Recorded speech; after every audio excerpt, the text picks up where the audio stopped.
For Pittsburgh, there's a change. Mike Hohensee is back. Mike Hohensee was the starting quarterback and hurt his knee, but he's back, and they're using him for one reason. He's got game experience, and they think he can lead them to a victory.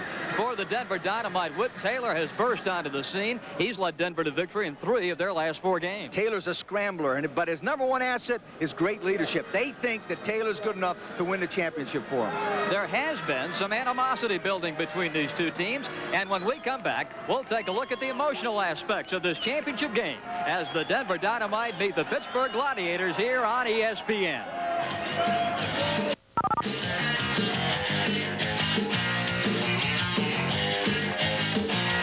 Introduces Express Lunch for those who love great Mexican food but think they don't have time for lunch. Chi-Chi's guarantees your food served in 10 minutes or your next lunch is free. Choose from 13 different menu items ranging in price from $3 to $6. And while you're here, register for a free lunch for 2 every day, Monday through Friday. Just drop your business card in the sombrero or fill out a registration blank. Free lunch at Chi-Chi's featuring the new Express Lunch. Chi-Chi's Mexican Restaurant, Oakwood Mall in Gretna and on Veterans Boulevard in Kenner. Cavalier, the #1 selling Chevrolet in New Orleans, is now even a better buy with a $500 cash rebate or 3.9% financing at your Super Chevy dealers. Cavalier, the #1 selling Chevrolet in New Orleans, is now even a better buy with a $500 cash rebate or 3.9% financing at your Super Chevy dealers. Cavalier, the #1 selling Chevrolet in New Orleans, is now even a better buy with a $500 cash rebate or 3.9% financing at your Super Chevy dealers.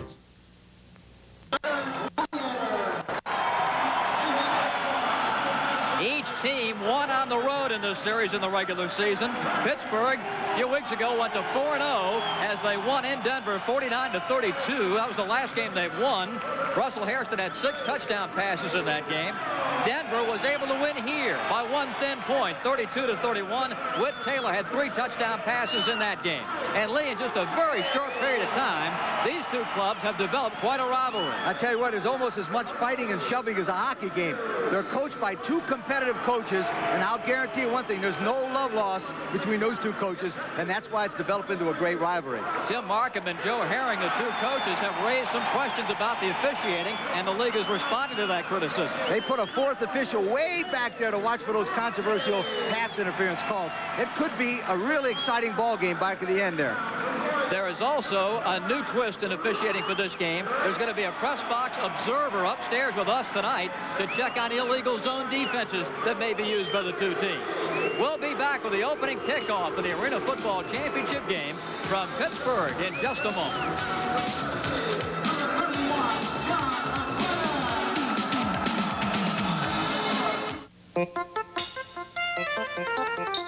In this reconstituted, freeze-dried, pre-mixed world of ours, it's hard to find a breakfast that's totally made from scratch. Syrup on that? Well, at Hardee's, our biscuits are made just that way, with no shortcuts like some other guys use. But then that's probably why they taste so good, and why at Hardee's we can truly say we're out to win you over. Working hard can really take it out of you. So I look for something to put it back. USA Wet is a sports drink that tastes great. No aftertaste, and it gets me moving because it has half the sodium and more potassium than Gatorade. USA Wet, the hard-working sports drink with half the sodium. Now in 3 delicious flavors. It's hard-working refreshment.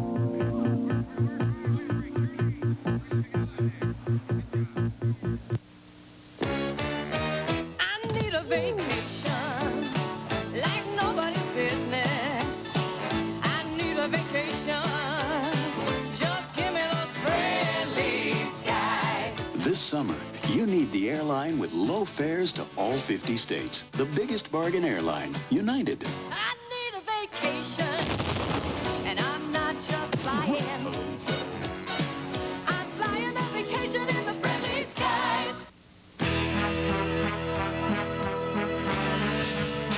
A tradition of horsepower.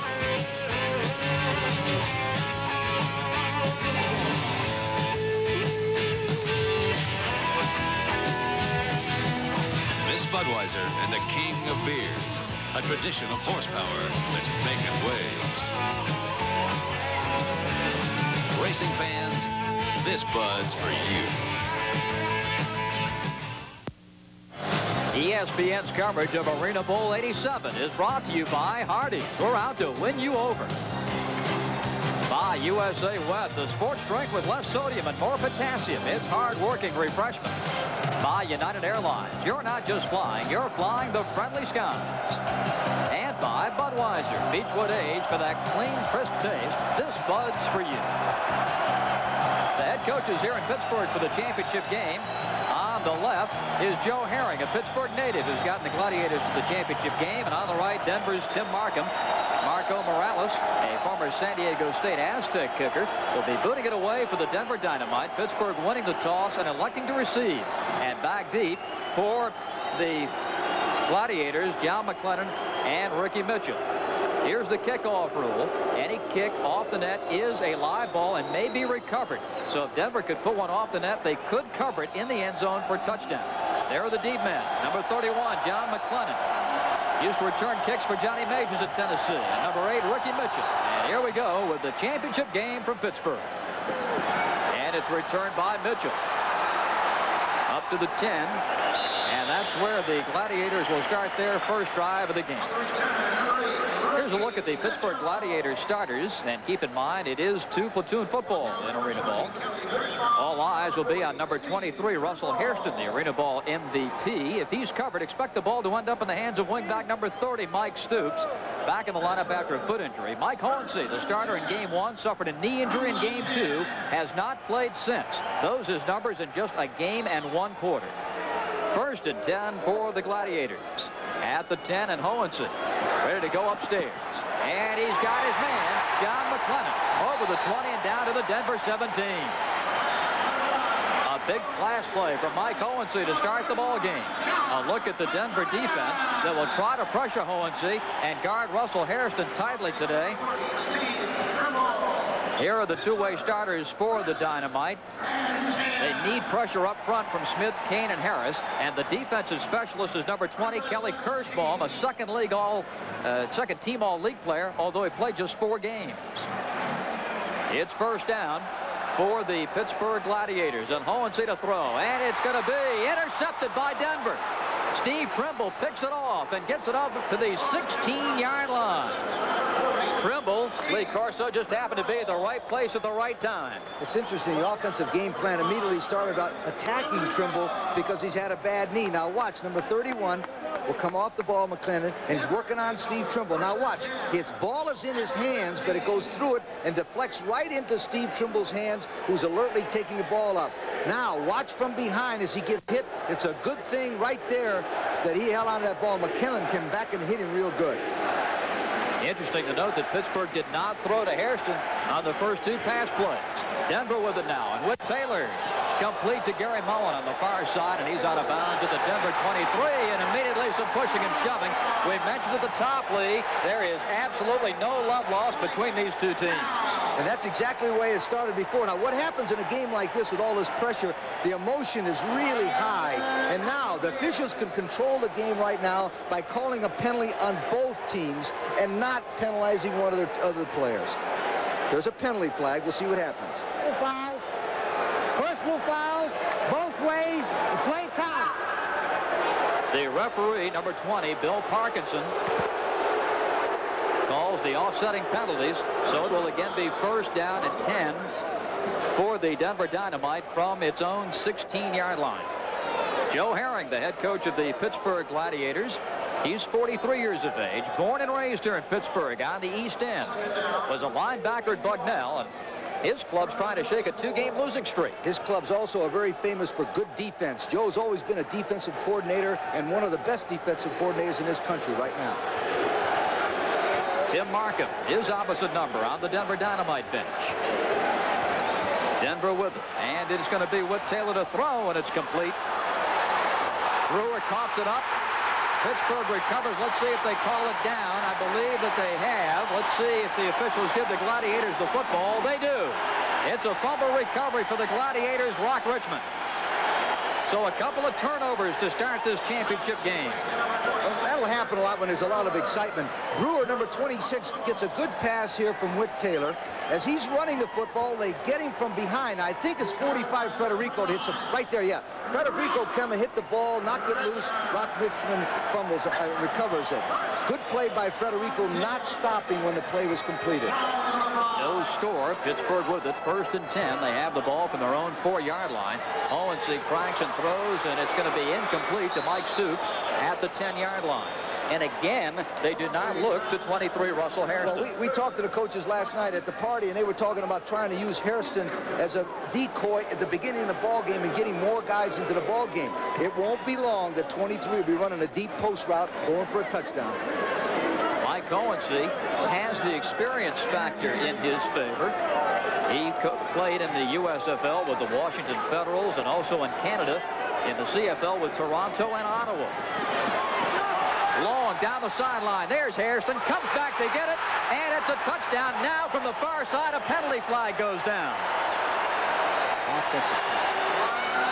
This one, Lee, may go against Hairston. I think you'll find offensive pass interference, and this is where the 4th official comes into play.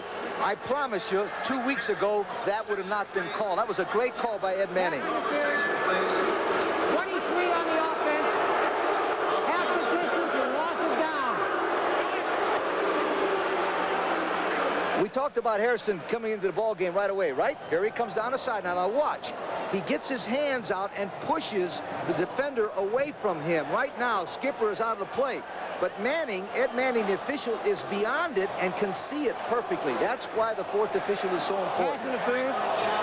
It's a loss of down as Russell Hairston, with the offensive pass interference penalty, it will be 3rd down. And about 12 yards to go. The football back at the Pittsburgh 2. No score, 11:50 to play in the opening quarter. Amazing numbers for Russell Hairston this season. Hohensee from his own end zone. Plenty of room to run. 20, midfield, and out of bounds. The longest run in arena football was by Chicago quarterback Mike Hole, 22 yards, and that will come close to breaking the record. Now watch, they get a good pass rush, and they force him up the middle. Now the thing that concerns me as a coach, that this young man's got a brace on his left knee, and I don't care how many yards he makes rushing, I tell him, get out of bounds, hurry up. Oh, there's a new turf next year. That won't happen. It's Pittsburgh now, 1st down and 10 from midfield, the 25-yard line, and that was a 23-yard run and a new record for Mike Hohensee. He's got pressure, dumps it off, and incomplete at the midfield stripe. Tried to hit his fullback that time as Hohensee was under some big pressure from Denver, and that's a big key for the Dynamite. Yeah, 82 Keith Smith came in on him. You'll say, why was he on him so fast? That's a sucker play used. Now watch, they let the lineman through because they want to throw a little quick screen. They let that guy come unblocked so they could throw a screen play. That's a very fine theory in a run and shoot offense. Pittsburgh has it 2nd down and 10 from the 25-yard line. Hairston wide to the top of your screen, and Hohensee is short with the pass to Hairston at the 20. Mike Hohensee played in the first game, connected with Hairston in the first arena football touchdown. Had 4 touchdown passes in his first game, but sort of a rough start today. Hohensee 1 of 5 with 1 intercepted and 23 yards. They're putting a little bit more pressure on him than they would like, the Pittsburgh coaches would like, and I think that's because they're playing a 4-man defensive line most of the time. Now they're coming out in a 3-man line. 3rd and 10 for the Gladiators. Going in motion is Jim Rafferty. Over the middle to Hairston. Incomplete. Hit him right between the numbers 2 and 3, and Gary Mullen was there to defend. Oh, and so you talk about putting a pass on the money. Even Babe Ruth strikes out. I'll tell you what, that was a perfect pass, but that was our matchup in the pregame show, wasn't it? Absolutely. 1 against 23. Time for a kick for the Gladiators on 4th down, and a field goal try will come from the 19-yard line. This will make it a 39-yard attempt for Lee Larson. Now, he's had a dry spell, Lee. He has missed his last 8 field goal attempts. Hohensee is the holder. And it is blocked. of bounds, and Denver will have it in great position inside the 20, and they're going to mark the football at the 15. Big John Norris, 6'3", 260 pounds, number 65, just came in there and smashed that with his left elbow. It's a lot easier to block those long field goals. Oh, that's because the kicker tries to kick him too hard and doesn't get enough height in it. Now watch. On the left-hand side of your picture, you'll watch number 65, John Norris, come in and put his left arm right up there and boots it right out to the side. I said before the show that it would be the kicking game, it could be the difference between these two teams. There's a timeout on the field. 8 minutes and 53 seconds left to play in the opening period, as Pittsburgh and Denver are scoreless.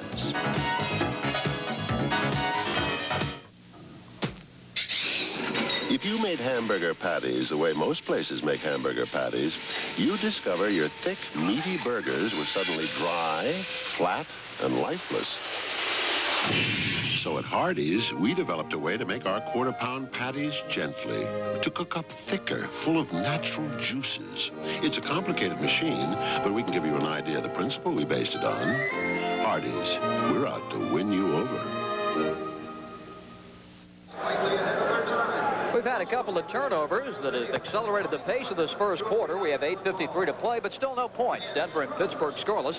The Dynamite with it now at the Pittsburgh 15-yard line after the blocked field goal attempt by Pittsburgh's Lee Larson.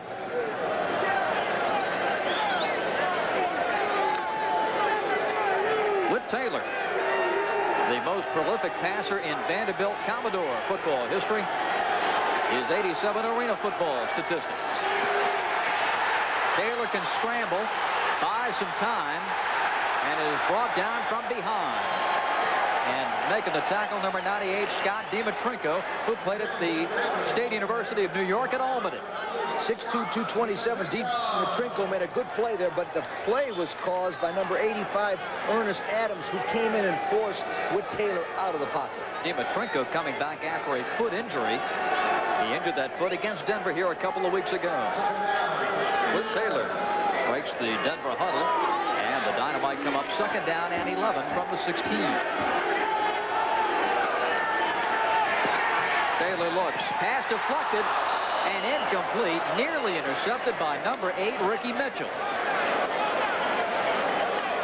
That play was nearly intercepted because Greg Walls blitzed. Now, if you watch Greg Walls, number 54, he's right in the face of number 10, Whit Taylor. Now, watch him. He'll come right here and force him to throw the ball a little lower. It's deflected, and Mitchell almost gets an interception right there.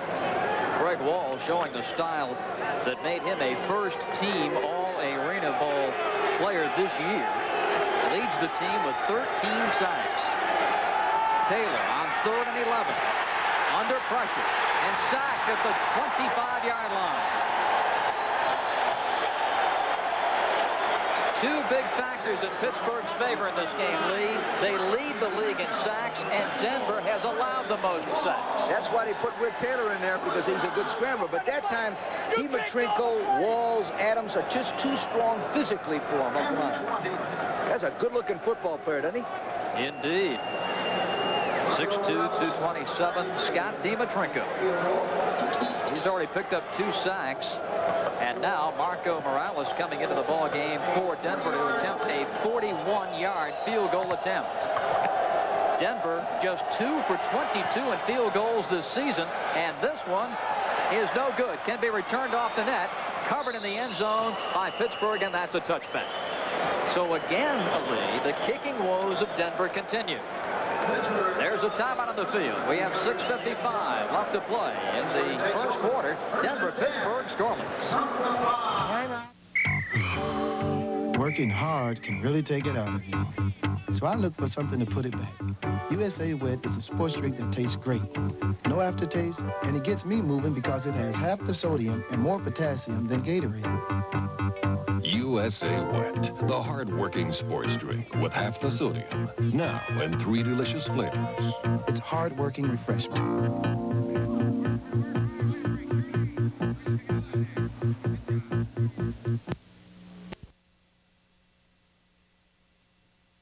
Probably the contact that the field, allows you to have. No one can hide on the field, so you're able to hit, from any position. You can get to the play probably from anywhere. The words of Scott DiMatrico, 2 sacks in the first quarter of this game. He's been a factor because he's so strong and quick, and he's beaten Pat Kane, number 50, his counterpart, by using some stunts. They're using a little, what you call twist. In other words, one lineman will go in one way and another guy will twist around the other way. It's used very, very successfully by the Pittsburgh Steelers right across the street here. No score in the opening period of Arena Bowl 87. And a loose football in the end zone. Denver's going to recover it, and they do for the touchdown. Hohensee never found the handle, and the Denver Dynamite pounce on them in the end zone for the first score in this championship game.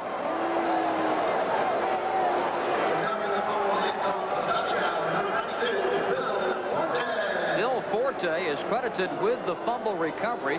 He has played just the last 2 weeks, 23 years old, and played his college football at Kansas, and is credited with the first score of this game.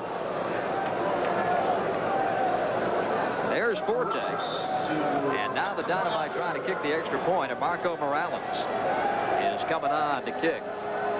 Morales in extra points this year is 10 for 14, and he missed this one wide to the right. Time out on the field, 6 minutes and 33 seconds to go in the first quarter. The Denver Dynamite 6, Pittsburgh nothing. This is a hamburger getting hard and dry because it's cooking on a flame that's too high. At Hardee's, we make our quarter-pound hamburgers at a lower temperature, so they cook up thicker, succulent, full of natural juices, and the flavor doesn't go up in smoke. Hardee's, we're out to win you over. The Denver Dynamite jumping out to a 6-0 first quarter lead as Phil Forte recovers a Mike Hohensee fumble in the end zone for a touchdown. We'll show you that play just as soon as the Denver club kicks off, and Ricky Mitchell, who's returned 1 for 16 yards here in the opening period, is back deep. He's joined with teammate John McLennan in the end zone. And there's Marco Morales to kick it away. Mitchell turns, and watch this one sail through the uprights, and that's a touchback. Now the first score of the game, Corso, comes over a turnover. Can you imagine all those high-priced players out there and all those great plays? And what happens is Hohensee pulls out too fast, which means he did not wait to get the ball and moved out of there. And there's Forte, who comes in at number 92 and scores. He's the leading scorer in the 1987 Arena Bowl. He gave it a pretty good spike after that touchdown.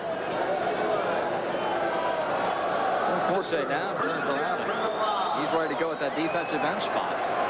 Hohensee again pulls away from center, and again Denver recovers. The Denver Dynamite have it, and is he a little gun shy? No, I tell you what's happened. Hohensee hasn't played a lot, and he was been off, and there's no way you can practice in a game and practice exactly the way it's going to happen. Now watch, his hands are split. The ball is snapped there, and he lets his thumbs get apart, and when that does happen, the ball comes out. Now he might consider, and I'm telling you, he's going to talk to him right now, he might consider bringing Brendan Fulmar in the ball game, because it could be right now psychologically on Hohensee's mind. The third Pittsburgh turnover, 2 fumbles lost, 1 pass has been intercepted. Denver knocks on the door inside the 5 at the 3, first and goal. Taylor hands off to the fullback, Rich Prather, and he's stacked up. So the vaunted Pittsburgh defensive line given a boost of emotion by the fans here at the Civic Arena, trying to make their presence felt. The Denver coaches told us last night that they thought they would try to run the ball off a little bit more. Now there's Hohensee. Psychologically, he's got to get his act together. It's his fault because his hands have been coming loose. Anytime you take the center snap, you keep your thumbs together and you never allow them to separate. Second and goal from the 2. Denver's with Taylor. Tight formation. Handoff. Prather tries to pull his way into the end zone, carries a couple of defenders, and he's in for the score. Rich Prather with the rushing touchdown. He had 2 rushing touchdowns during the regular season, and the man from Frostburg State puts Denver on top 12-0, and that makes Tim Markham a happy man. Prather's got the size, Lee, to do some damage on that goal line situation. Well, it's exactly what they told us last night they were going to do. They were going to put Smith, 6'5", 240, against Walls at 215 pounds and just overpower them on the goal line. They're going to go for 2 now.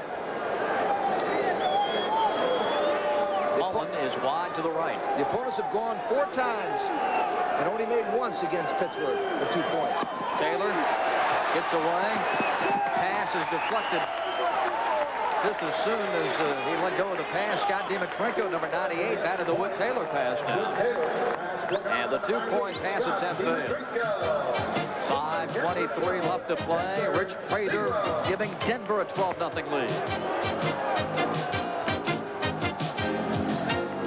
This is where Michael Jordan kept practicing his jump shot when he didn't make varsity. This is where George Brett kept fielding after his team lost the state finals. Wildcat ball. And this is where Walter Payton played every game his freshman year as a drummer in the marching band. What do these legends have in common? They've always had a will to win. And they've always had a Wilson.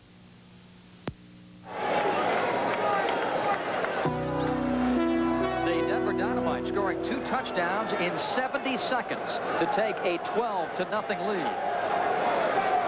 Denver kicking it off to Pittsburgh, and Marco Morales is the kickoff man for the Dynamite. Hohensy's got that helmet on and the chin strap all set. There's Ricky Mitchell in the end zone, and John McClendon back there with him. Here's the kick. This one is going to be off the net. Mitchell waits for it. Now he returns it. Caught in the end zone. Isn't a safety until he gets out and goes back in. He gets away at the 5, keeps going up to the 11-yard line. That ball off the net was a little differently because it did not hit the net. It hit between the uprights where the net is there to catch the field goals that go through the uprights, and that is not a tight net. That's a soft net, and Mitchell had to wait for it. No, but the rules still pertain. Absolutely. Now we got to keep our eye on Hohensee and Dimitrenko because psychologically, if they can just get one, then they get into the smooth part of the game, and it just keep going naturally. Hohensee hit his first pass. He's missed 5 in a row. Is there a tendency to try to do too much too soon in this situation? Absolutely. They bring McClendon in motion. Mike Stoops can't hang on at the 16. Trimble is there along with Kelly Kirschball for the Denver Dynamite.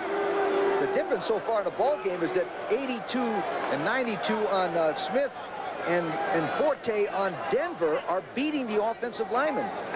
That Forte looks like a good football player. They just picked him up in the last couple of weeks. We have not seen him play, but that was a good move by them, picking him up. Bill Forte was an all-Big 8 selection at Kansas. Was a defensive end starter in all 11 games last year for the Jayhawks. Hohensee throwing. This one's complete up to the 22-yard line, and John McClendon. McClendon played for Johnny Majors at Tennessee and gives Hohensee some confidence by making this catch. Watch his concentration. As Hohensee throws the ball, which is a little low, he keeps his eye on the ball, he stretches his arms out and catches the ball perfectly and tucks it away and gets ready for the hit. Nice play by John McClendon. John has caught a couple of passes for 34 yards here in the first period. The only 2 completions for Hohensee. 3 minutes and 45 seconds to play in the opening quarter. Denver leads 12-0, and here's Mr. Hairston making a catch, and Mr. Mullen is there to say hello. Inside the 25, down to the Denver 22. Denver's changed their strategy on Hairston automatically. They were playing him tight the first time, and he's got 6 touchdown passes. Now watch Mullen and Herron here. This is what we're talking about. You let the Hairston catch the ball in front, and you come up and strike him, boom, and keep him in front of you, and keep punishing him and make him pay the price. Don't let him get behind you. Stoops in motion. Incomplete by Hohensee to Stoops, and Mullen again defending that time. So it's going to come back to 3rd down and about 4 yards to go.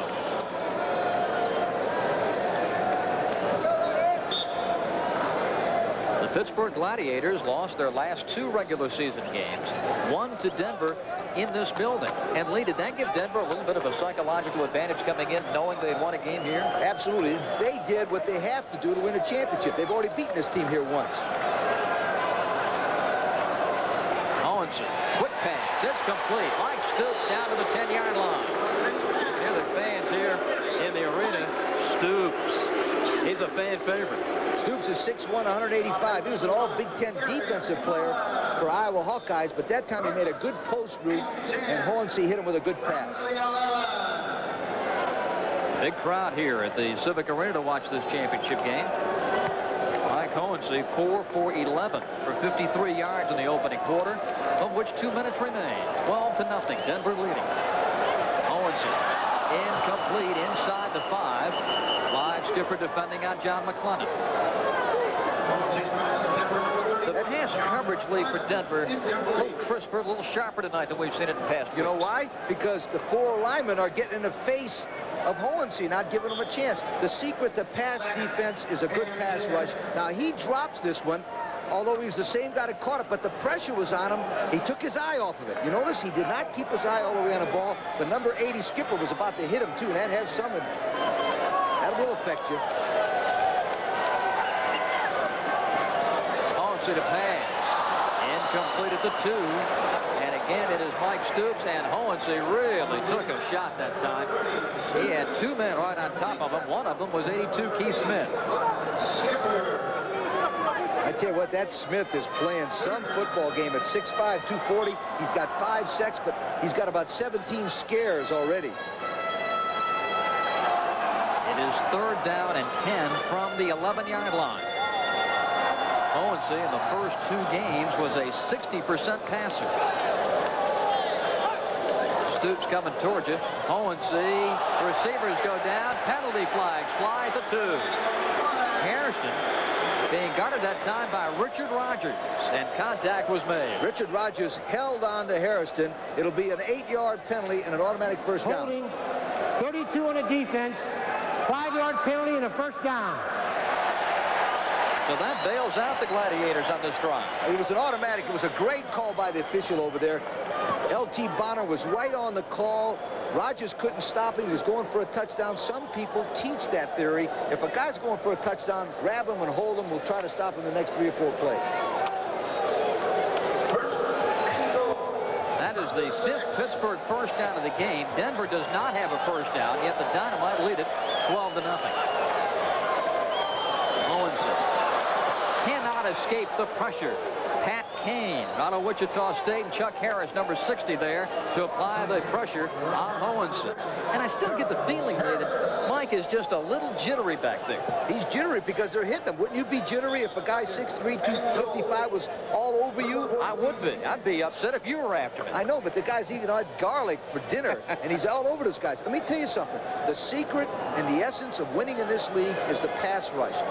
The team with the best pass rush supposed to be in this game is Pittsburgh, but Denver's beating them on the offensive line. Plus the knee for Hohensie as the horn sounds in the first quarter. He's trying to come back after a 4-week layoff after arthroscopic surgery on his right knee. Well, Pittsburgh's been blanked in the opening quarter. 12-0 Dynamite when we come back.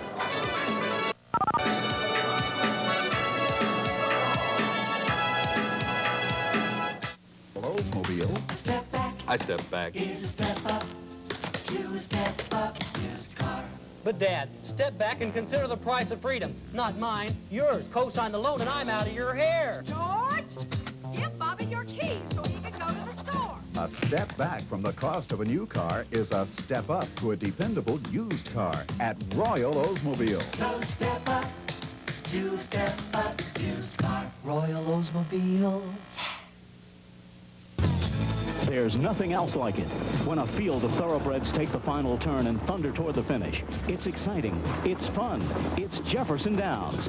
Last year, racing fans won over $50 million at Jefferson Downs. This year, we want you to win even more. Play the Daily Double, the Exacta, or the Twin Trifecta. There are lots of ways to win, and we want you to win at Jefferson Downs.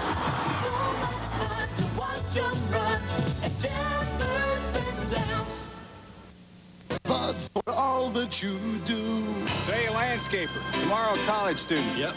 Finally took your advice, Mike. You taught him. Already you're smart. Oh, you knew. They say he's a lot like you. Yeah, you make America work, and this Bud's for you. Here's to to you, Beechwood Age, for that clean, crisp taste that says Budweiser. To a future architect. And to a brother who made it possible. This Bud's for you. Working hard can really take it out of you. So I look for something to put it back. USA Wet is a sports drink that tastes great. No aftertaste, and it gets me moving because it has half the sodium and more potassium than Gatorade. USA Wet, the hard-working sports drink with half the sodium. Now in 3 delicious flavors. It's hard-working refreshment.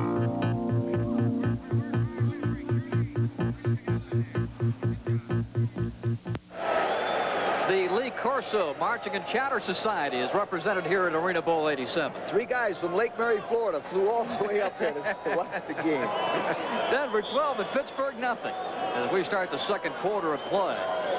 Pittsburgh has it 2nd down and 10 from the Denver 14-yard line. And Mike Hohenson surveys the situation. He brings Mike Powell, 44, in motion toward him. Hohenson over the middle, complete to Powell, the 5-yard line, breaks a tackle, slammed into the boards by Clyde Skipper at the 3, and Pittsburgh has it 1st and goal. Mike Powell played at Weber State. And Powell really crashing into those boards hard. We'll take a listen here. Yeah, Powell, number 44, catches with that. Watch. Powell missed a few games. He took a shot and had a concussion, and they held him out of play, but he's back for the championship game. 14:29 to go in the first half. A 12-0 Denver advantage, but Pittsburgh with its first scoring threat of the game.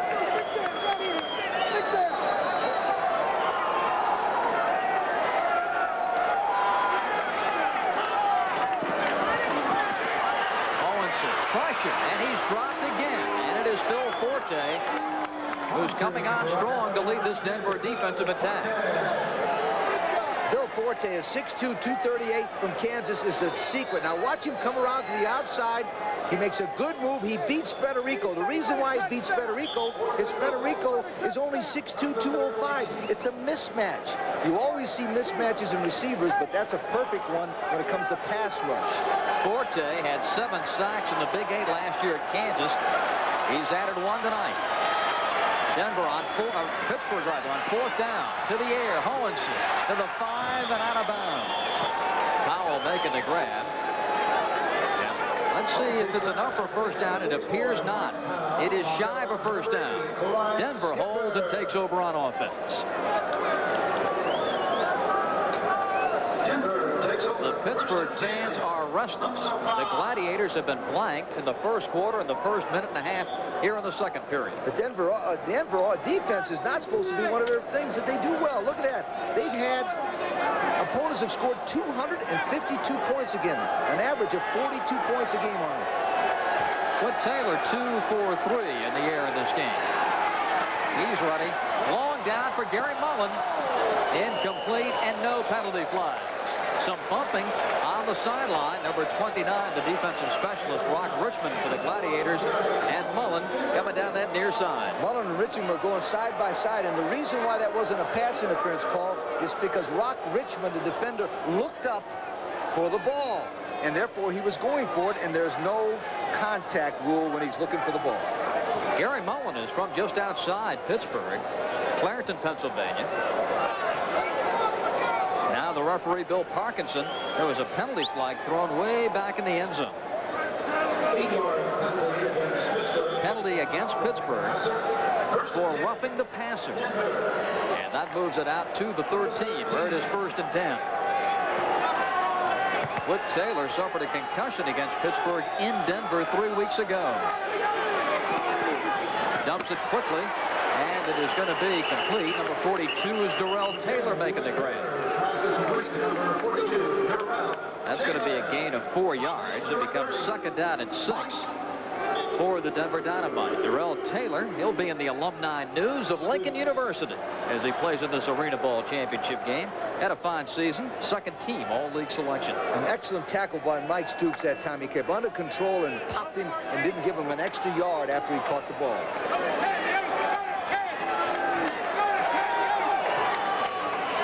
2nd and 6.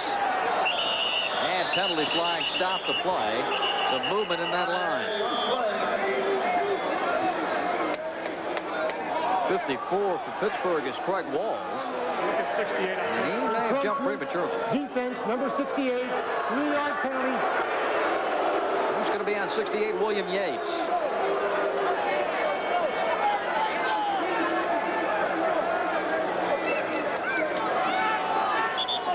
If you're watching arena football for the first time, some of the rules to keep in mind. All kicks, both field goals and kickoffs that go off the net are playable.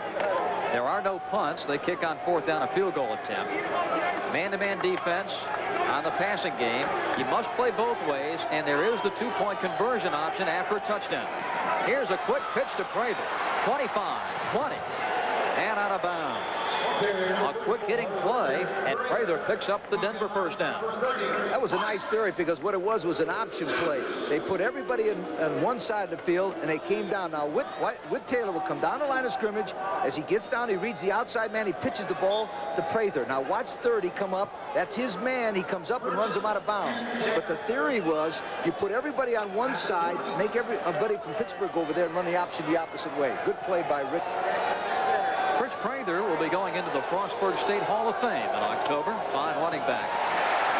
And the pass is batted down at the line of scrimmage. Willis Yates out of Tennessee, Chattanooga, making that play. 11 minutes and 30 seconds left to play in the first half, and Denver continues to lead 12-0. But remember, those 12 points were gifts. So right now, basically, in a coach's standpoint, it's an even ball game. Whit Taylor earlier this season had 10 touchdown passes in one game and 399 yards. That against the Washington Commandos. Arena Football League records. And here comes the blind side sack by Craig Walls.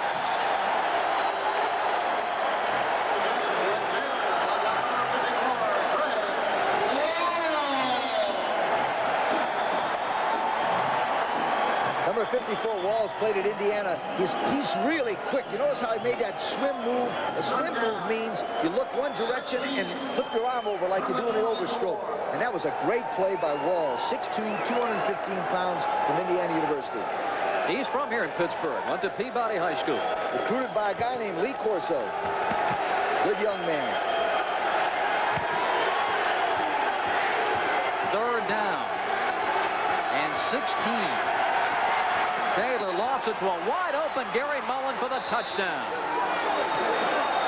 The speed of Gary Mullen coming to the fore, and Denver has jumped out to an 18-0 lead.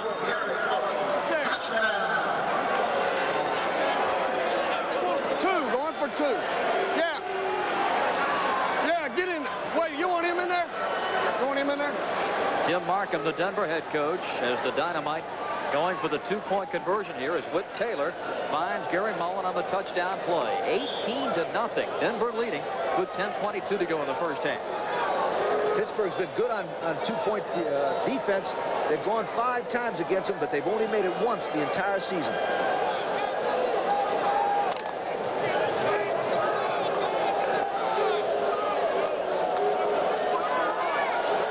So the 2-point opportunity. He can't make a play. The defense is there to jump on him and snuff out the 2-point attempt just behind the line of scrimmage. Gary Mullen using his great speed here to go blow right past Rock Richmond and score. Denver leads 18-0. 10:22 to go in the second quarter in the Arena Bowl championship game. We'll return to the Civic Arena in just a moment. Experience the most luscious sunrise in the world. Hardee's Canadian Sunrise Biscuit. Real Canadian bacon, cheese, farm fresh egg, and hickory smoked bacon on Hardee's made-from-scratch Rise and Shine biscuit. For a taste so special, it'll brighten your whole day. Hardee's, we're out to win you over. 10 minutes and 22 seconds left to play. Here in the second quarter, it is Denver 18 and Pittsburgh nothing. The home team, Gladiators, were favored in this game, Lee Corso, but Denver taking advantage of a couple of early breaks, and now the touchdown pass play to Gary Mullen. That is Ricky Mitchell, set to return. You can score a lot of points fast in this league. A couple weeks ago, Denver scored 26 points in one quarter, so Pittsburgh can come back. Morales with a kick. And it hits and is going to be ruled a touchback. It hit the crossbar at the bottom and then fell out of bounds. So it's a touchback for the Gladiators, and they'll have it first down and 10 from their own 5-yard line. Pittsburgh and Denver are reaching the championship game based on the final standings in arena football. Both clubs winning 4 and losing 2. The Washington Commandos and Chicago Bruisers both 2 and 4. So since Pittsburgh and Denver tied for first, they had to base it on attendance to see who would host the game. And Pittsburgh outdrew Denver by average just over 800. And that's the reason our championship game is here at the Civic Arena. One of the big pluses in arena football in this previous season was the outstanding attendance at all 4 league cities. Owensy trying to get out of his end zone, does so. Can't throw, and he is pressured and brought down at the 7-yard line. And once again, it is number 92, Phil Forte, there to make the play for Denver. Forte made the play, but number 65, John Norris from American International, 6'3", 260, was the man who forced Owensy out of the pocket so Forte could make the play. It seems like it's a different pass rusher every time getting to the quarterback. There's a good picture of John Norris right there. Second down and 8 yards to go for Pittsburgh, trailing Denver 18-0. Owensy throws, and it's going to be a completed pass, and they bring it out to the 20-yard line. Russell Hairston moves it up to the 19-yard line. Chris Brewer is defending on the play, and it looked from up here that Hairston just scooped it off the grass, but they did rule it a completed pass. He looked like a shortstop at the University of Kentucky, didn't he? Now watch, he picks it up with good concentration. That's a legal catch. But now, look at the theory. The theory they're playing against Russell Hairston is you can have as many of those short ones you want. We're going to come up and punish you. We're not going to let you go beat us deep.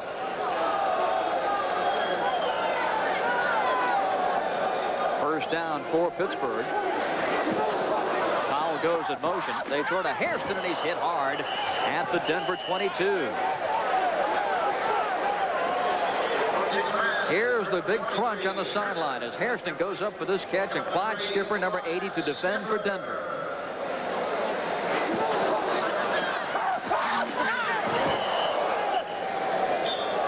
Bob, that was a perfect example of the theory they're using. Let Hairston catch it in front of him and then punish him. Drive him into the boards. Under 8 minutes to go in the first half. Owensy is racked up back at the 15. Pat Kane credited with the sack. The strength of Pittsburgh has been its line, both offensive and defensive. They've been able to protect the quarterback, and they've been able to apply pressure, but tonight it's been Denver doing the job. Pittsburgh has sacked the quarterback 33 times this year, leading the league by a vast number. But Denver has come up with a new game plan of playing 4 defensive linemen, and they're physically whipping them up front. Third down and 14 yards to go. Owensy has plenty of time. Throws it long. And it's intercepted by Steve Trimble of Denver at the 5-yard line. They were trying to go to Mike Stoops deep, but Trimble stepped in front and picked off the pass. His second interception of the game. 7:19 to play in the quarter. Denver leading Pittsburgh by 18. We are gathered here today. You'd expect this Panasonic OmniMovie camcorder to shoot in daylight. If anyone believes this couple should not be married, let him speak now. You might expect this Panasonic camcorder to shoot in room light. Let him speak now. But what you don't expect is that it can shoot by the light of one candle, and it's VHS. Let him speak now. Camcorders that do the unexpected make Panasonic just slightly ahead of our time. Mike Hohensee suffers his second interception of the game. The Pittsburgh quarterback, Trimble, picks him off for a second time. And Denver's got it 1st and 10 from their own 5-yard line, leading 18-0. And Brendan Fulmar, number 7, got off the bench, puts his helmet on. He started throwing something. I think you'll see Fulmar coming for Hohensee. Fulmar came in for Hohensee when Mike was injured in game 2 and really led the Gladiators to first place. And right now it's Whit Taylor center stage for the Denver Dynamite. 45 yards to negotiate. They bring a man in motion. That is Chris Brewer. Completed pass up to the 20, and they're going to mark it out of bounds at the 20-yard line. Making the grab, number 42, Darrell Taylor, and defending Jim Rafferty out of Colgate. That time was a good play by Darrell Taylor, but the reason it was such a good play is a perfect pass protection. There wasn't anybody 4 yards away or close to Whit Taylor in that time, and he could throw the ball straight to the other buddy, Darrell Taylor. Darrell Taylor 6th in the league in receiving and 8th in scoring this year. He had 6 touchdown passes. Denver has it 1st down and 10 from its own 20. Taylor over the middle. Nobody looking for the pass, and it was incomplete near the 10-yard line. Brewer was in the vicinity, but he heads back to the pass.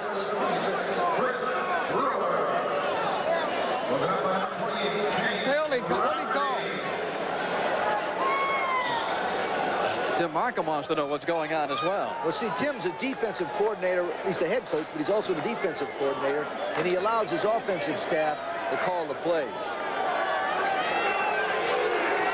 2nd and 10.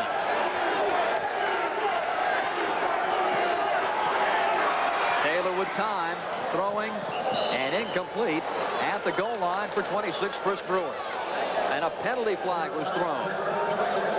Back behind the line of scrimmage and holding against Denver, the preliminary call. Maybe that's why they're getting such good pass protection. They've been working all this week on holding. They're down. Pittsburgh will take the play, an incompleted pass to make it 3rd down.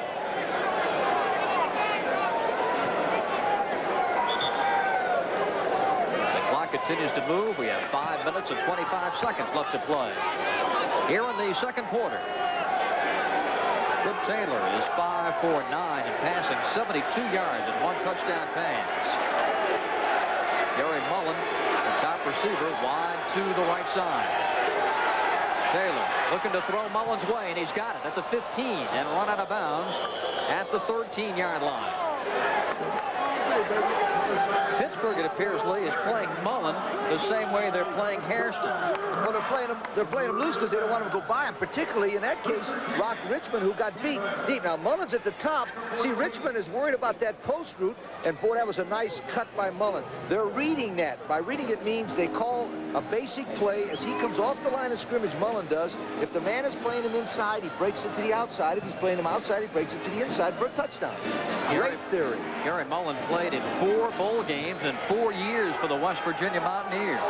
In Arena Bowl, 87 tonight, and Taylor dumps the pass to Prather. He picks it up at the 5 and gets it down to the 3-yard line. A quick catch and run for Rich Prather.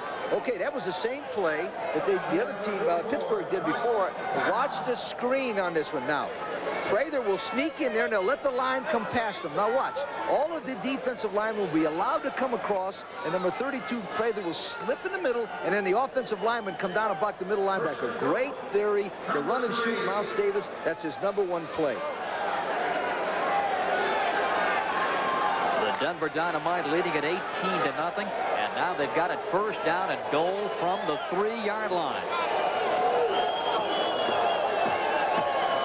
Taylor rolling, looking, throwing, incomplete.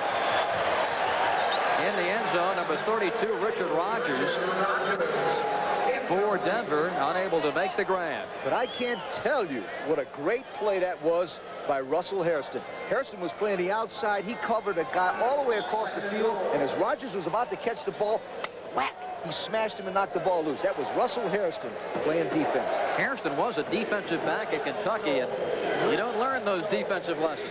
Let me tell you something. You play defensive back at Kentucky, and you're tough. 3 minutes to go in the first half.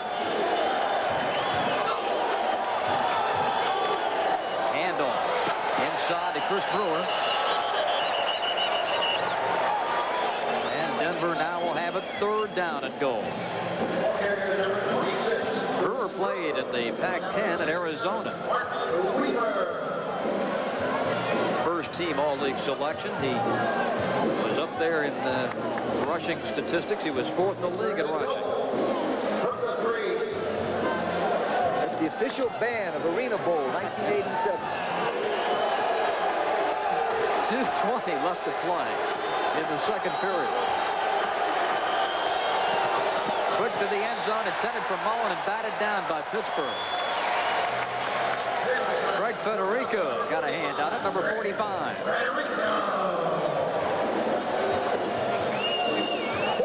Now, Federico was a middle linebacker, and it's not his man, but remember, when they're down on the goal line, they don't have much depth. He zips it over there, makes a great play. But they were trying to go to Mullen one-on-one against Richmond. Now, this is an important kick because it's got to get him back into that 20 number so that they can't catch him quick.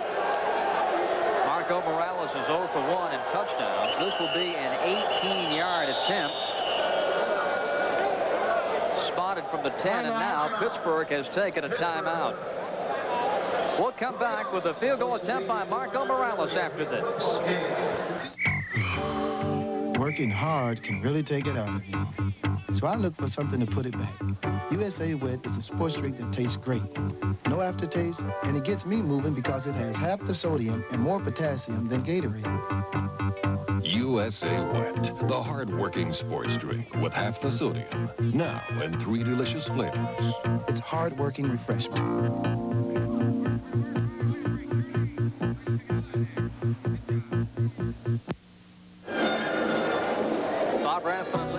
Back at Pittsburgh, Denver leading at 18-0 with 1:41 to play in the half.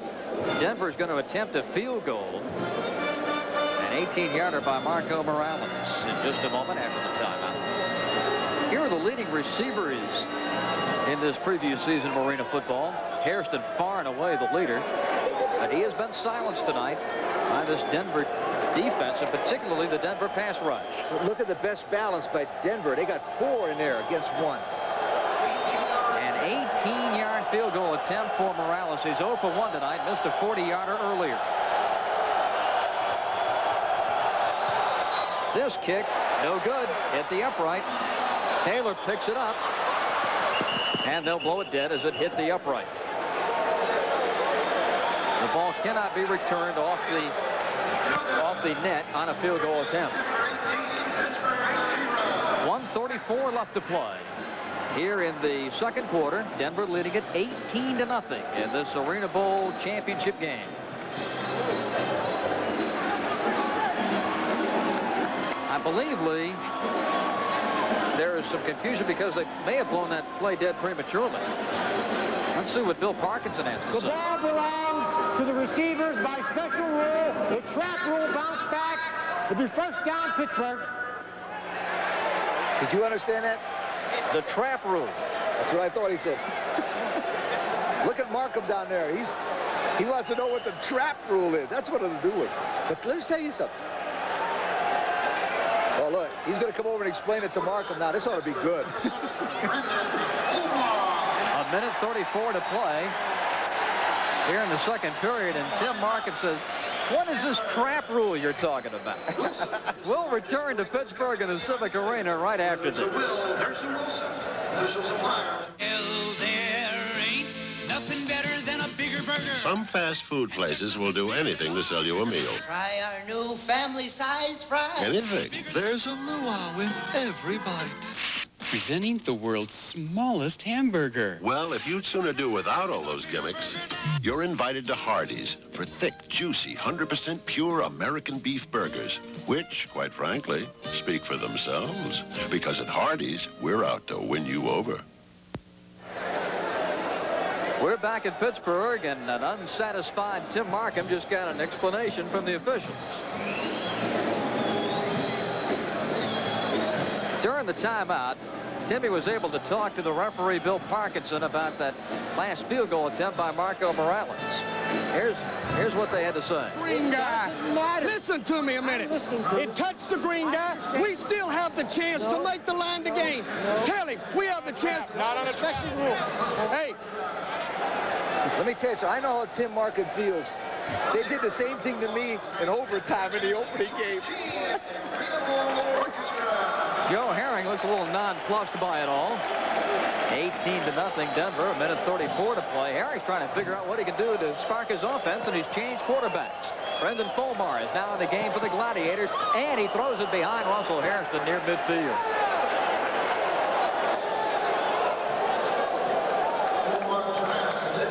Brendan Fulmar had quite a season. He was third in the league in passing percentage at 58%, but he did throw 9 interceptions, along with those 21 touchdown passes. At the University of California, Pennsylvania.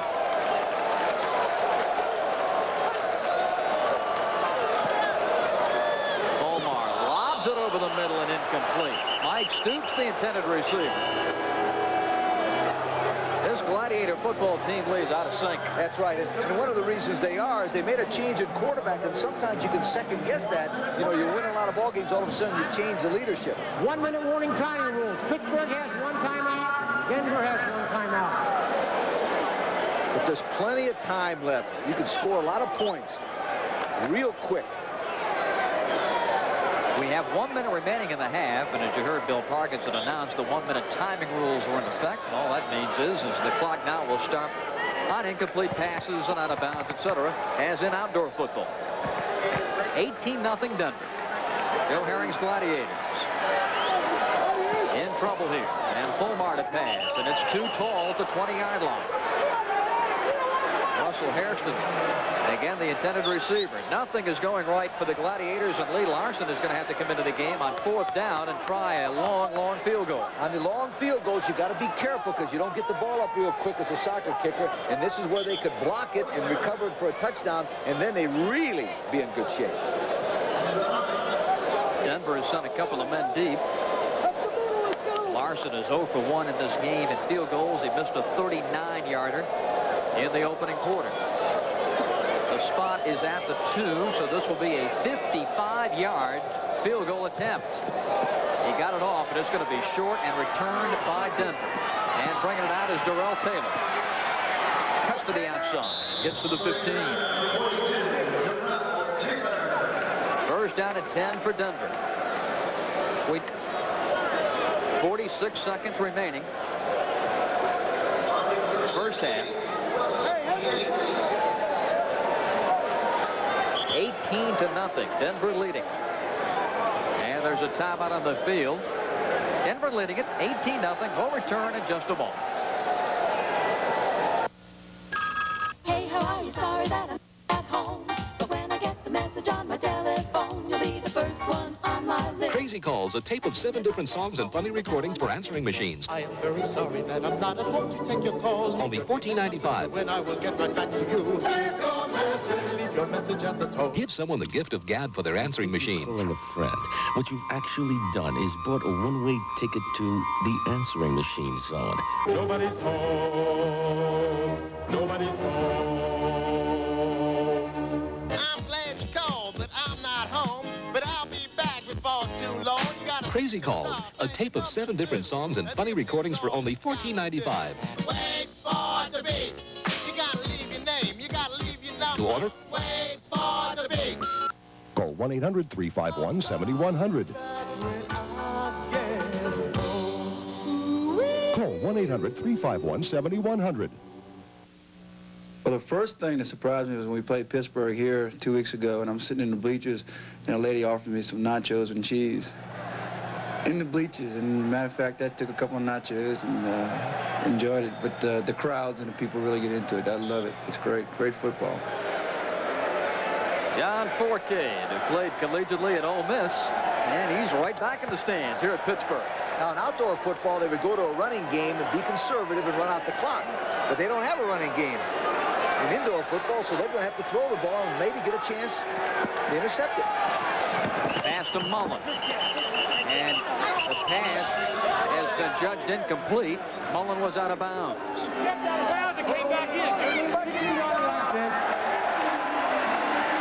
second at it, and now a penalty flag has been thrown back at the line of scrimmage. Yeah, he called holding on number 60, Chuck Harris, holding Greg Walls, number 54. 42 seconds remain in the half, and Denver on top, 18-0. Referee Bill Parkinson picking up the flag and moving the football back to the 10, where it's first down and 15.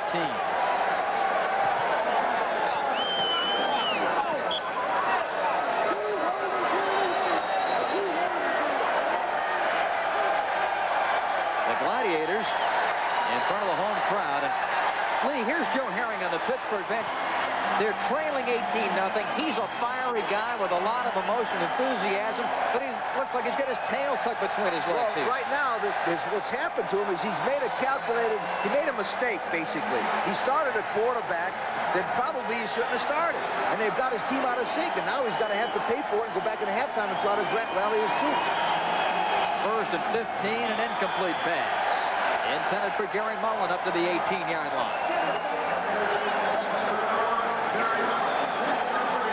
But remember, when Denver beat Pittsburgh here, they were ahead by a big score, and Pittsburgh come back and scored 19 points in the fourth quarter.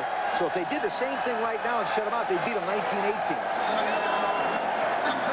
But the big difference tonight has been the Denver pass rush on Pittsburgh. No question. Whit Taylor has misfired on his last 3 passes. He's 7 for 14 in the game, 99 yards. Throws to the sideline, and it's complete. And Mullen is wrapped up over the 20-yard line. They'll mark it at the 21. Gary Mullen, a first-team all-league receiver, speed to burn at that wideout position. As we said before, he averages 19 yards every time he catches it, but what they're doing is playing a soft man-for-man or giving him a cushion, which means they give him some room, and when he catches it, they come up and destroy him and knock him into the ropes, into the wall. That's exactly the way you have to play the great receivers with the great speed. Third down and 4 yards to go. Whit Taylor's hit Gary Mullen 4 times in this game, and 1 beautiful touchdown pass. Taylor tried to go over the middle, and it's batted down by Tom Weaver, number 67. Now it is 4th down, and Denver inserts Marco Morales into the game to try kick a field goal. And this is a dangerous place right now for them to kick a field goal, too, because Denver is a good team on field goals, but Pittsburgh leads the league in blocking field goals. They could block this one and get a touchdown. This whole game will change immediately. Morales lining it up. Whit Taylor will spot the ball down at the 14, so this will be a 44-yard field goal attempt.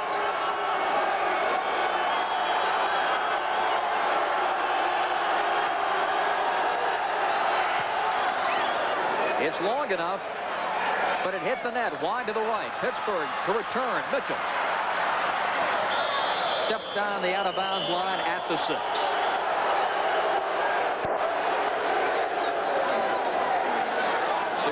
John Norris down there, along with Ricky Mitchell. Pittsburgh has it with 19 seconds to go, and Brendan Fulmar will try to lead his troops out from a 1st and 10 situation at his own 6. And a read a ball, this is a dangerous place to be because you can give up a sack and a safety right here, so they got to be careful. Coming up at halftime in our Arena Bowl championship game, we'll be talking with the 2 head coaches, Tim Markham and Joe Herring, for the feature on Russell Hairston of Pittsburgh, and an interview with the president and founder of Arena Football, Jim Foster. Fulmar to Hairston. And Russell scoots it up to about the 17. Goes out of bounds to stop the clock with 14 seconds left. Plenty of time left. What they're going to do is give him enough room, give Hairston plenty of room. He's such a threat deep. Let him catch it, force him out of bounds. Probably what Pittsburgh will do is try to get close enough to at least get 3 points. Psychologically, 3 is better than 0. Here's a Pittsburgh team that led the league in scoring, averaging 45 points per game. Through the hands of Mike Powell, number 44. Incomplete pass that used 2 seconds. We're down to 12 seconds to go in the half. And it is 2nd down and 10.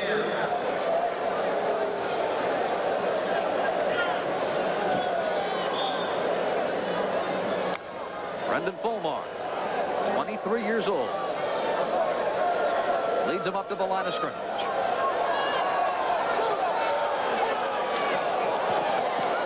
Denver trying to put on some pressure.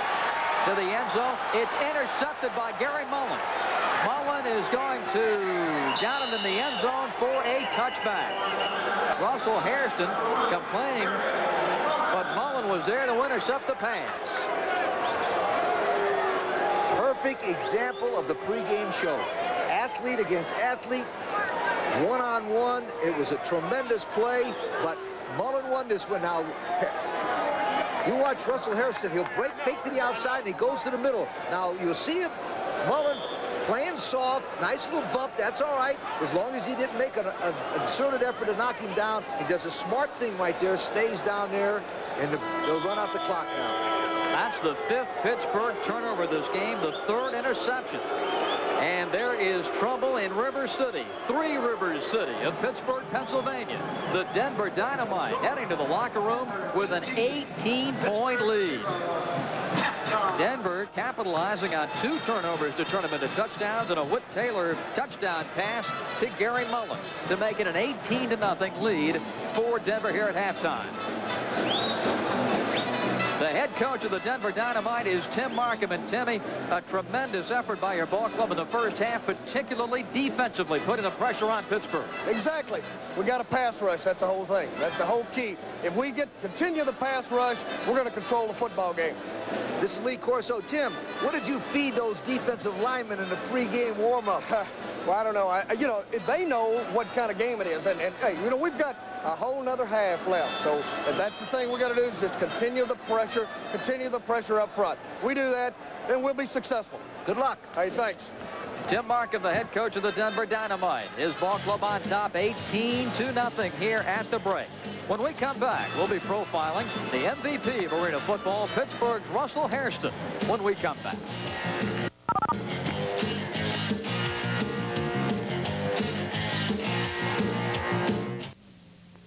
What do you and millions of other cable subscribers have in common? Holy cow! You're die-hard Cubs fans. Holy cow! Now, through August 15th, you can win an all-expense-paid trip to Chicago to see a Cubs game and be a guest announcer with Harry Carey. Holy cow! Just enter the world's greatest Chicago Cubs fan contest, and you could be a winner. Holy cow! Entry forms available through your local cable system. Introducing Apollo's gradual hair progression. The answer for people who want to regain a full head of hair, one step at a time. With Apollo's unique 3 to 6 stage progression, we can blend added hair to natural so gradually that no one except you will know why you look so much better today, counselor. To find out more about gradual hair progression, call Apollo. Your hair never looked more natural. At the University of Kentucky, defensive back Russell Hairston dreamed the dream of all college stars to play in the NFL. But on draft day, that call never came. Not passing the Patriots physical made me unsure about my ability. And after the Bengals, I was really, questioning it. Nobody wants a 6'4" defensive back, and I am 6'4". Hairston put his disappointment behind him and decided to give arena football a try. My little league coach, John Marchetti, told me about it, and this is why I was helping him coach at my old high school. And he said, well, go out there and give it a shot. And I was kind of nervous because I hadn't done anything in about a year, and I really went to the tryout out of shape. And we just figured it was an opportunity to play some more. On the field, Hairston was Arena Football's MVP, and at practice, the team's #1 prankster. Our coach is somewhat high-strung, and you can kind of get up under his skin really quick. So, I just go out and try to have fun. That's what you're supposed to do. And I think I'm a little bit more playful and have more fun than I'm supposed to have out there. It's more entertainment than it is a job to me. All kidding aside, Russell Hairston has made the most of his opportunity in arena football and is hoping to parlay his experience this summer into yet another shot at the National Football League. I think right now the major concern was that, you know, they said that I wasn't fast enough and with my height, and I've proved that I still have some of my speed left. And they weren't willing to try me. You know, I don't think anybody was thinking about trying me as a receiver, and now that's all they're willing to try me at as a receiver. So I think that's what arena ball has done, you know, as far as my opportunity to play in the NFL. I'd like to have an opportunity to play in the NFL again. If it doesn't, I'd just like to set some standards here in arena football that, you know, it'd be hard to get to in the next couple of years. We're back at halftime, and my guest from the Sporting News, pro football editor Howard Balzer. And Howard, a first half where Russell Hairston was not much of a factor. That's true, Bob. In fact, he dropped one in the end zone that would have been a sure touchdown. But he's played well this season, obviously. You get over 1,000 yards in 6 games, and you're doing something right. But this is a guy that was a defensive back in college and now has found a new position to which to excel in. Do you think he's got a legitimate chance to play in the National Football League? Well, he might get a tryout, but I think really when you look at it, you have to judge the competition also. And he's been able to take advantage of some defensive backs that are a lot shorter than him, and the run-and-shoot offenses that are employed in the USFL he's been able to take advantage of his height and his ability. So he might get a look, but in terms of making an NFL team, I still have to say that's a long shot. Howard, let me ask you about expansion. It is definitely on the horizon for arena football. Are there enough quality players that could play this game available to stock 130 spots? Well, I think so. When you're talking about quality players on this level, as long as they're competitive against each other, that's all that's really important. I mean, in the NFL alone, there was 110 players cut in the last week at training camp, and there's going to be a whole bunch more cut before September rolls around. So in this type of game, I think there's plenty of players available. Thank you, Howard. My pleasure, Bob. Howard Balzer with the Sporting News, my guest here at the championship game. We'll be back to talk with the founder and president of Arena Football, Jim Foster, and we continue from Pittsburgh in just a moment.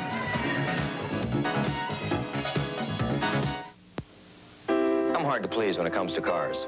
At times, I do go for luxury. Sometimes economy. Weekends, I want something sporty, but I never want to spend a lot of money. That's why I always go to Budget Rent-A-Car. Because Budget has a great selection of cars at low budget prices. So I can get the car I want, or the truck, at a budget price. Get 10% off any car or truck Monday through Thursday. Check the yellow pages for the Budget office nearest you. Working hard can really take it out of you. So I look for something to put it back. USA Wet is a sports drink that tastes great. No aftertaste, and it gets me moving because it has half the sodium and more potassium than Gatorade. USA Wet, the hard-working sports drink with half the sodium. Now in 3 delicious flavors. It's hard-working refreshment.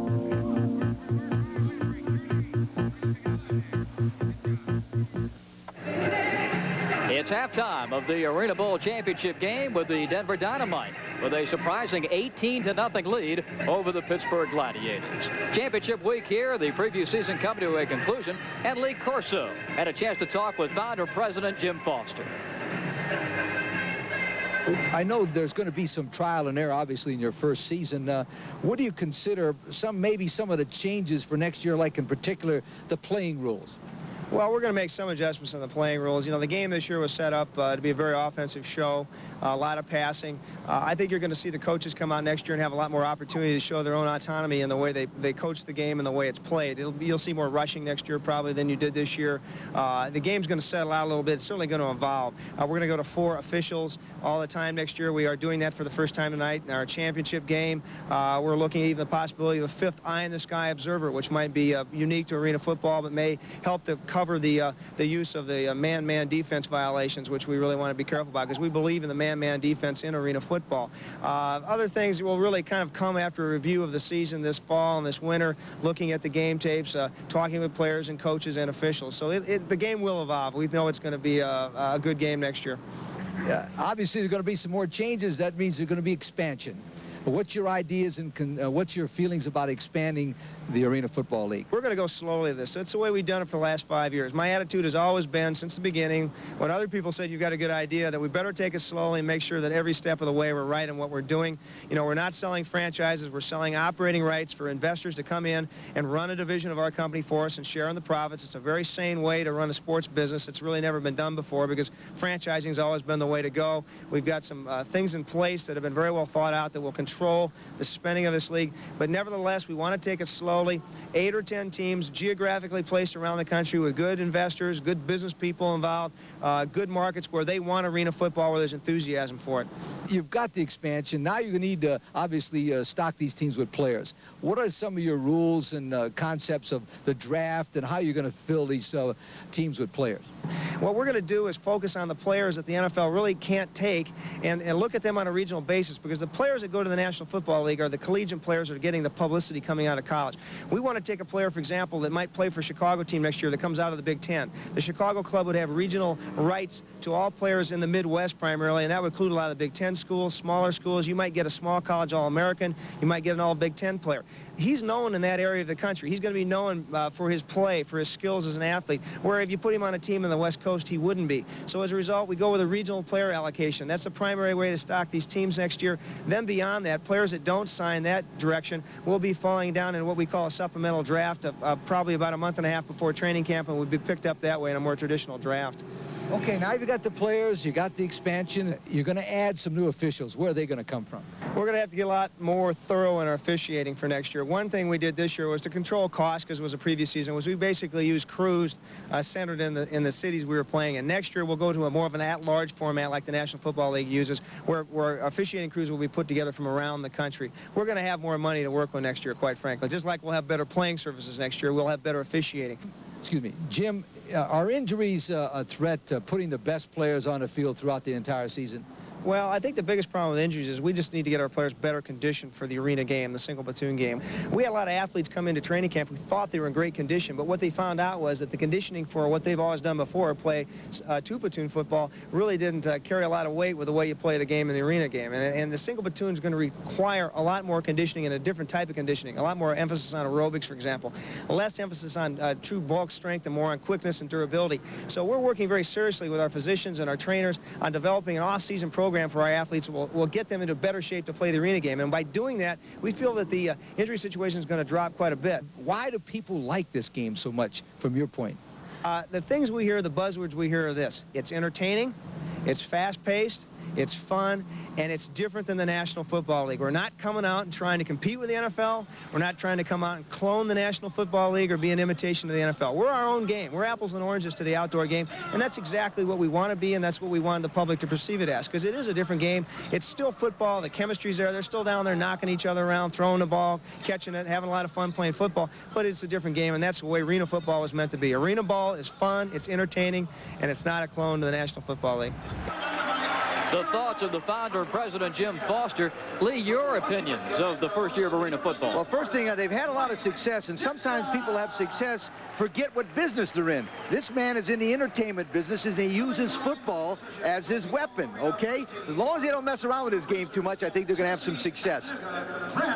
A couple of points we want to bring out. One, they need a turf that's adequate and professional. They need to change the turf. They need to invest in the turf. If they can invest in the turf, not only will it be good for injuries, but it'll also look a little bit better. Some of these turfs look like Bush League turfs.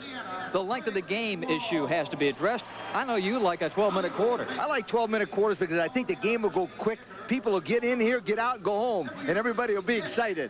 For this championship game tonight, they added a fourth official, and it paid off in the first quarter. Oh, absolutely. Right in the first part of the ball game, it turned this game around because what happened, it was a very good call by Ed Manning that kept this game in good condition. The fourth official is absolutely a must to be successful. We'll be back in just a moment. We'll take a look at the first half highlights and talk with Pittsburgh coach Joe Herring as we continue after this.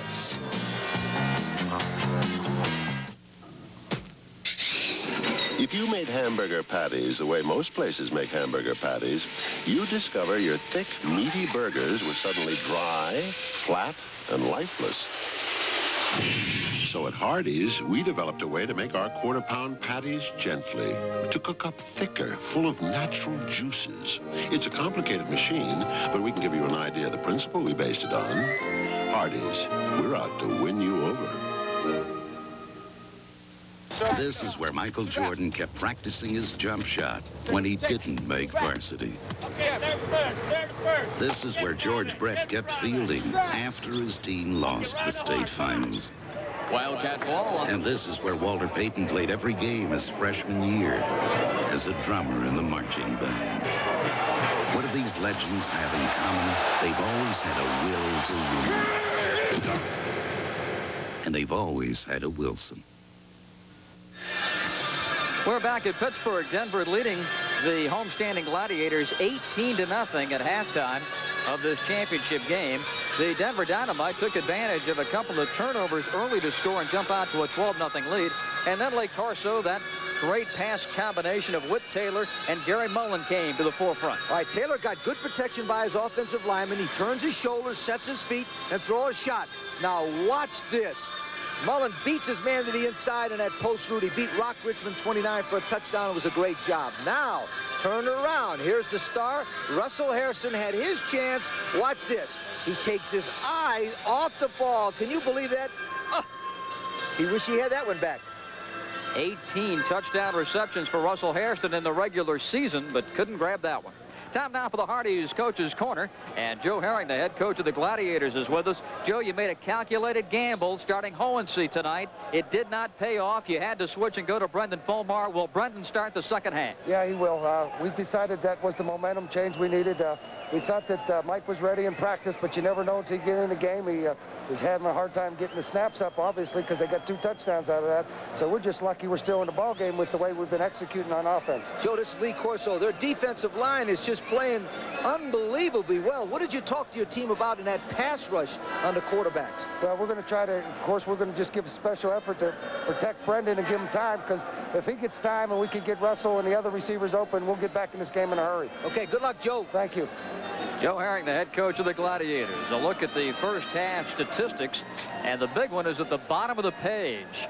Pittsburgh, 5 turnovers. 3 passes were intercepted. They lost 2 fumbles. Everything else is pretty even, but Denver was able to get those turnovers early and turn them into points. And those turnovers, a lot of them have been caused by the defensive line from Denver being physically stronger and eating up the offensive line from the Pittsburgh Gladiators. 18-0, Denver leading. Rich Prather with a rushing touchdown. Gary Mullen, as you saw in the highlights, catching that fine touchdown pass from Whit Taylor. Now it's going to be Denver to receive the opening kickoff here in the second half. And the deep man, Darrell Taylor, who led the league in kick returns this season. He's the lone safety man for the Dynamite. And Pittsburgh will be kicking off with a barefooted Korean-born Lee Larson. We'll be booting it away. Lee, before the ball game, you and I were talking before we came on the air about the home field advantage and what a big aspect of this game we thought the crowd would be. They haven't had a lot to cheer about tonight. Well, you always try to, on the way away from home, try to get ahead and hold on for the whole team to rally. Kickoff sails out of bounds. And they'll mark this ball upfield as the fight is on for the football, and you can keep a ball that goes into the stands. That's a pretty good souvenir to take home. Are you kidding me? Man, I'm going down there next game. You get a free ball? That's terrific.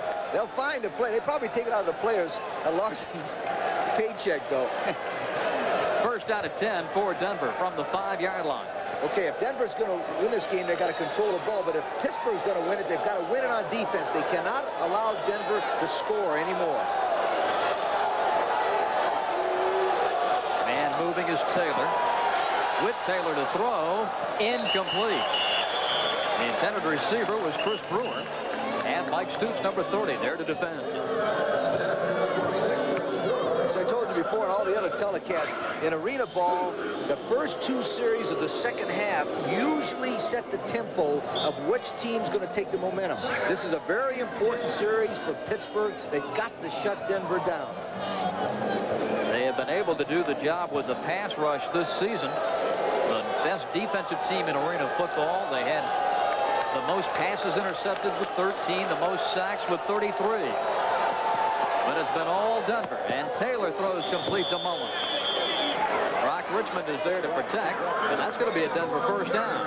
They'll mark Mullen out of bounds at the 17. You know, it's really rare when a coaches will tell you their game plan before, but last night they told us, Tim Markham did, that they were going to isolate number 1, Gary Mullen, on whomever he was and read the coverage. In other words, go down. If the guy's on the inside, break outside. If he's on the outside, break inside. And they're doing it over and over again and doing it real well. Would you come up defensively and challenge Mullen? No, I do the same thing they're doing right now. Just hope that he's going to incomplete or two, or rush the passer right now, like that. Taylor gets it underway, and it's intercepted by Pittsburgh.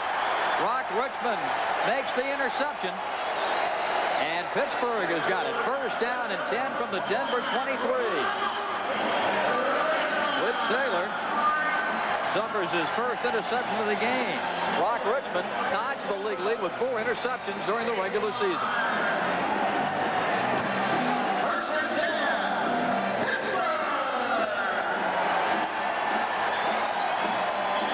There was some pressure on Whit Taylor, and Richmond was there to pick it off. Absolutely, a lot of pressure on Taylor that time. And watch Richmond make a good tab. Now, Richmond right there dives and gets it. He's 29 years old. He's one of the oldest players in this league. Pass through the hands of Russell Hairston and up into the crowd. Omar with a hot pass, and Hairston was unable to bring it down. Okay, there's 2 ways to beat a pass rush. Number 1, they did exactly the right thing. You go back 3 steps and you throw it quick before they can get to you, or you leave more men in to block for you. Hairston wide to the right side. Brendan Fulmar coming out of the bullpen for Mike Hohenson. Here's a quick pass to the right side, and Jim Rafferty. Jimmy getting it up to the 20-yard line, and it's going to be 3rd down. That pass play gains 4 yards. 3rd and 6. 2 reasons for the short passes. 1, to get Fulmar some confidence, and 2, don't let him get hit. They're trying to get rid of the ball quick because those linemen have been eating up. The defensive linemen from Denver have been eating up those offensive linemen from the Pittsburgh Gladiators. Fulmar came into the game completing 58% of his passes. 3rd and 6. Fulmar comes back and throws it incomplete. Jim Rafferty, 28, doing some pointing out there against Trimble, but there was no penalty flag. Rafferty was going across the middle, and he tried to make a break, and he stumbled. Now watch. Fulmar is rushed out of the pocket and has to throw. Now watch at the top of your screen. Rafferty will come across the middle right there, and he gets bumped. And I tell you what, I think he was right. That was pass interference. 4th down and 6, and Pittsburgh's going to go for it at the Denver 20-yard line. Fulmar pumps. Receiver falls down, incomplete. Hairston is upset. Mullen defending. Denver takes over. And Mullen there to remind Hairston the pass was no good.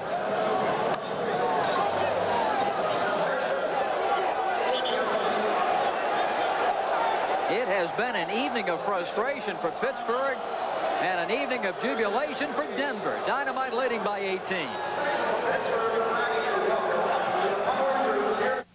Is a hamburger getting hard and dry because it's cooking on a flame that's too high. At Hardee's, we make our quarter-pound hamburgers at a lower temperature, so they cook up thicker, succulent, full of natural juices, and the flavor doesn't go up in smoke. Hardee's, we're out to win you over.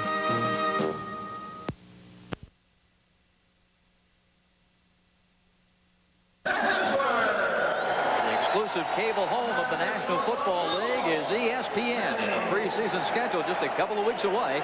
We begin with the Bears in Miami to challenge the Dolphins on 16th, plus 8 regular season games in the Pro Bowl here on ESPN. Arena Bowl 87 here in Pittsburgh tonight. Dynamite leading 18-0. Whit Taylor, the Denver quarterback, is 9 for 19 for 124 yards. Throwing complete to Mullen at the 20. Gets it down to the Pittsburgh 19. Mullen and Hairston have been going head-to-head. Mullen, that time, making the reception. Okay, what they're doing again, it doesn't make any difference who's covering him. That was a read cut again. He comes out and he says, I'm going to throw the ball to you. Now, watch him on the bottom of your screen. You'll watch Mullen come off the ball. As he comes off the ball, Harrison is backpedaling. He's reading him. He's off the ball. It's a short pass. If he's up there tight, he runs past him. Great theory, and they're doing it perfectly. 10 minutes to go in the third quarter. Taylor faking, now has to scramble, and he's taken down at the 19. That time, Dimitrenko got to him, able to put on some pressure. Okay, now remember one thing. Denver is leading right now 18-0, but they're also leading in the second half because they made a mistake and they stopped Pittsburgh. Now, if they score now, watch out. I tell you what, it's going to be a whole new game if they get any kind of points right now.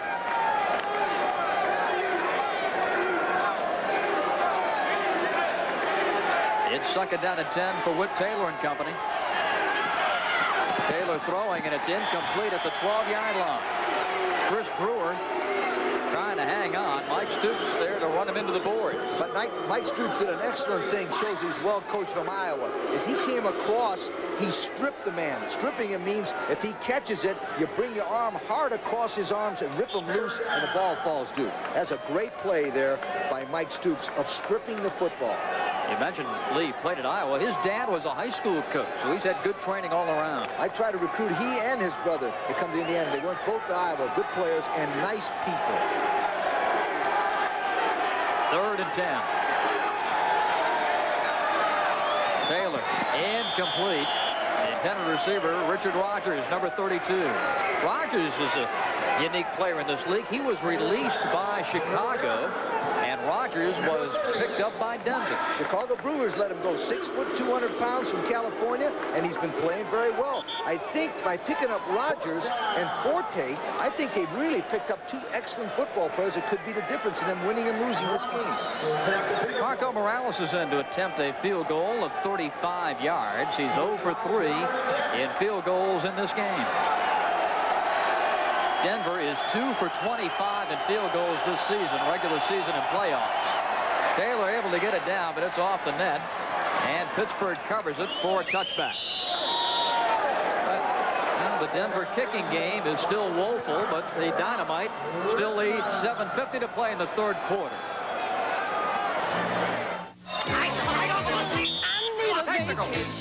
Technical update. Like nobody's business.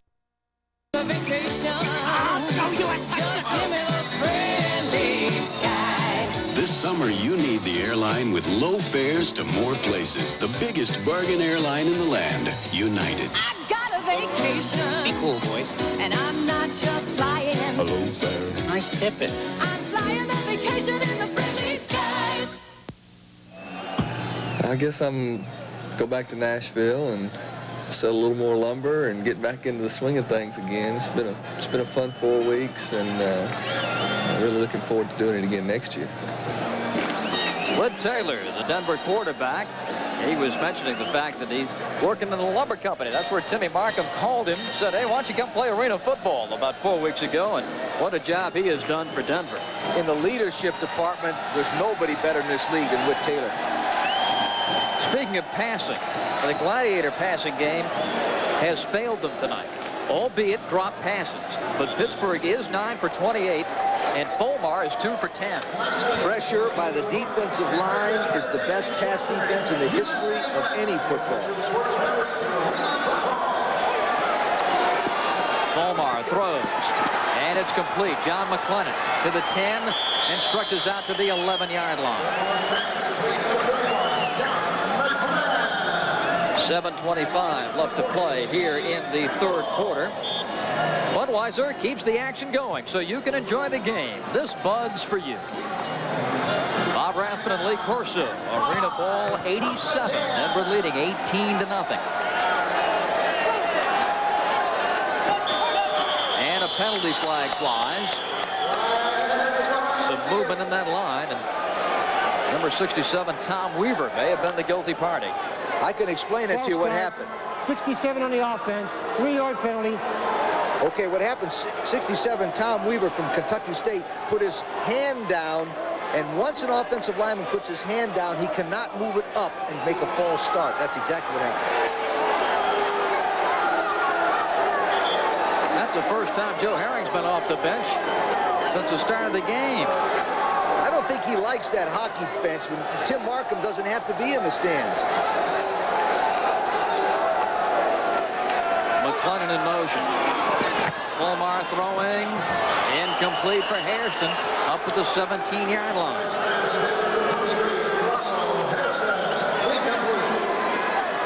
.640 left to play here in the third quarter, and Russell Hairston, the Arena Football MVP with 18 touchdown catches, and he's caught only 3 balls tonight. But, mark my words, it won't be long before he catches a big one somewhere, somehow. Fulmar brought down from behind at the 1-yard line, and that time it was number 82, Keith Smith, credited with the sack. Smith was second in sacks for Denver with 5 this year, and second on the ball club in tackles. Watch him on the right side, number 85. He gets a quick jump, and he beats number 67, Weaver, to the outside. Number 82, Keith Smith, makes a nice move, and I'll tell you what, there's another dangerous play. They blocked this one, and hopefully it might go out of the if it goes out of the end zone, it's a 2-point safety. Denver's 4th sack of the game means that Larson now must attempt a 63-yard field goal attempt from his own end zone. And the kick is going to be short. And coming up to take it is Darrell Taylor. 15, spins away. And is dropped at the 17-yard line. 5 minutes and 35 seconds to play in the third quarter. Denver continues to lead 18-0. Denver takes over first. Experience the most luscious sunrise in the world. Hardee's Canadian Sunrise Biscuit. Real Canadian bacon, cheese, farm fresh egg, and hickory smoked bacon on Hardee's made from scratch Rise and Shine biscuit. For a taste so special, it'll brighten your whole day. Hardee's, we're out to win you over. 5 minutes, 35 seconds left to play in the third quarter. Denver leads 18-0, and it's only a 3-touchdown lead. And Lee, you pointed out that points can come fast and furious in this game, but you just get the sensation here. The crowd's out of the game. Denver leading 18-0. They've got control of this football game. One of the reasons why they got control of the ball game is they're winning a game up front in the trenches. Vanderbilt's Whit Taylor to throw. Touchdown, Richard Rodgers. A pinpoint pass by Whit Taylor, and Denver has now jumped out to a 24-0 lead. Second touchdown pass for Whit Taylor. Well, they gave Whit Taylor enough time, and there's no way that Richard Rodgers is not going to beat Mike Stoops deep, 32-30. But again, the secret to that play was the fact that they gave him time to throw the ball deep. Taylor will now hold for Marco Morales.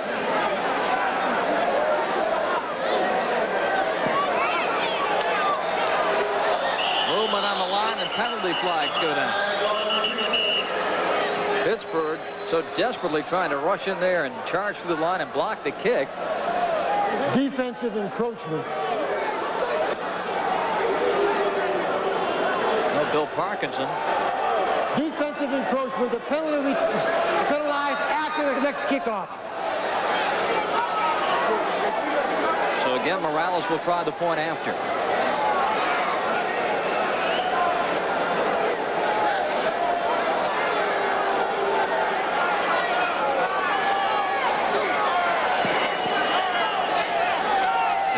Trying to rush, and the kick is off, and the kick is good.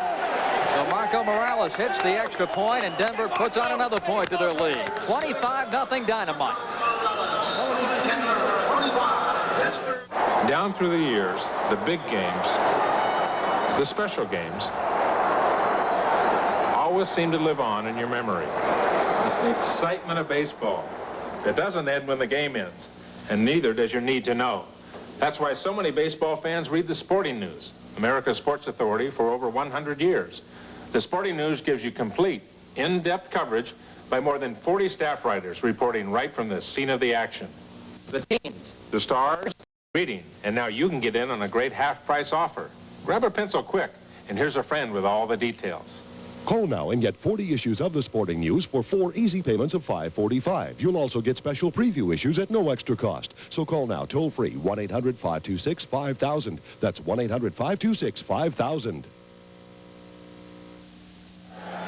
I think the fatigue factor. I didn't expect it to be as tiring as it is. I think after the first game, it was a real surprise, you know, the fatigue factor and going both ways and having to run up and down the field so much.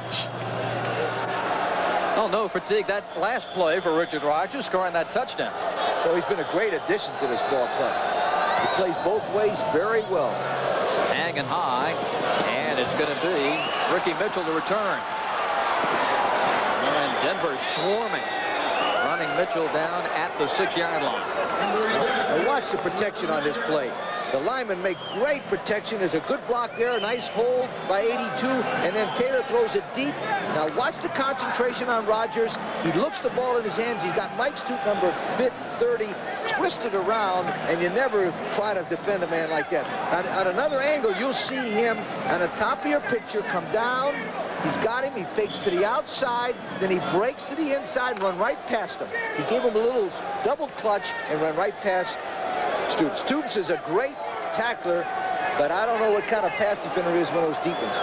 Another change at quarterback. Starter Mike Hohensee is back at the controls for Pittsburgh. Throwing from his own end zone and way over the head of Ricky Mitchell. And the turf took a beating. The players just kicked it back into place. Now what Pittsburgh's got to do, Bob, right here is don't panic. This might be the new secret way of stopping the Denver pass rush. They'll just get them and catch them in the turf right there, watch, and make them all trip. It's a new, they'll have a rule next year, and they'll call the turf rule, that you can't roll the turf up. Number 20, Kelly Kirschbaum, literally had the rug pulled out from underneath him. How'd you like to go to the bathroom in the middle of the night on a rug like this? You never make it. 4:10 to play. Hohensee. Mitchell can't hang on at the 8, just off his fingertips. I tell you what, they're putting so much pressure on Hohensee. He's running for his life, but he does set his feet, throws off his right foot well. Now Mitchell's in good position to catch this football, and as he goes up to catch it, watch the ground. Oh, he almost had it. Would have been a sensational catch. But again, I can't repeat as much as I'm repeating it over and over again. The essence of this game is the pass rush. Now, there's a fine all-around athlete. In fact, Jim Foster told me he was the only player to play every down of every game in the history of arena ball. 2 years.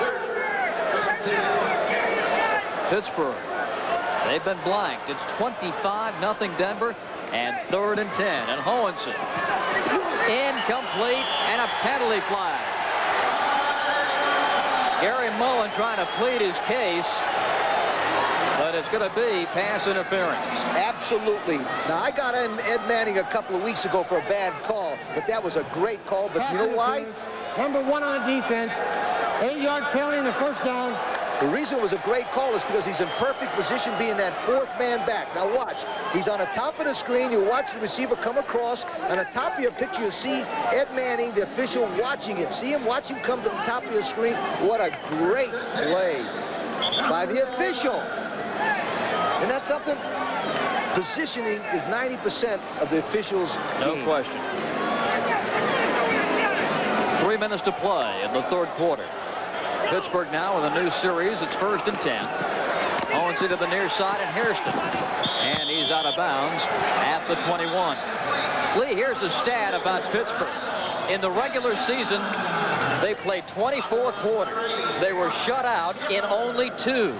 They have not scored in 2 quarters, and it's going to be 3 quarters here unless they can put points on the board in the next 2 minutes and 35 seconds. It goes to show you, if the pass rush is so important, then why doesn't teams draft more defensive linemen first?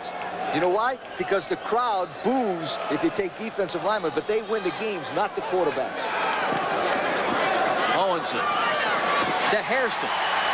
Out of bounds to Denver. Pittsburgh first down at the 16-yard line. Boy, that was a great play by Hairston because he came down, he broke to the outside. But Hornsey's doing something now. They got a planned roll. They'll take 3 steps back. They'll invite those good linemen on. Then they'll automatically roll. Now, Joe Herring is right there. On the left is Perry Moss. He's the offensive coordinator. But Joe knows if they can get a touchdown here, they can still come back and win this ball game.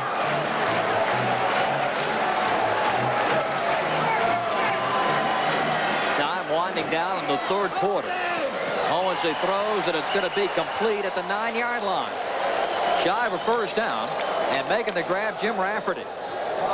Boy, that was his 3rd receiver on that cut. He sent 2 men to the left, but they were both covered, and he automatically swung his eyes to the right and hit Rafferty. That was a good play. Jim Rafferty played on 2 NCAA playoff teams at Colgate in '82 and '83 from Mountaintop, Pennsylvania. Here's Owenson with 1:10 on the clock running in the third quarter. Pittsburgh looking for its first point. 2nd and 2. Inside handoff to McClellan, goes nowhere. Okay, the reason they ran that play is with a misdirection play. In other words, they've been getting so much pressure, they tried a little delay. It didn't work, but it might have slowed them down a little bit. If Pittsburgh doesn't get it right here, then they've got to go 4th down for a touchdown because 3 points at a time will not win this game. They had a 4th down earlier in this quarter. Did not make it. And Joe Herring's Gladiators looking at a 25-point deficit.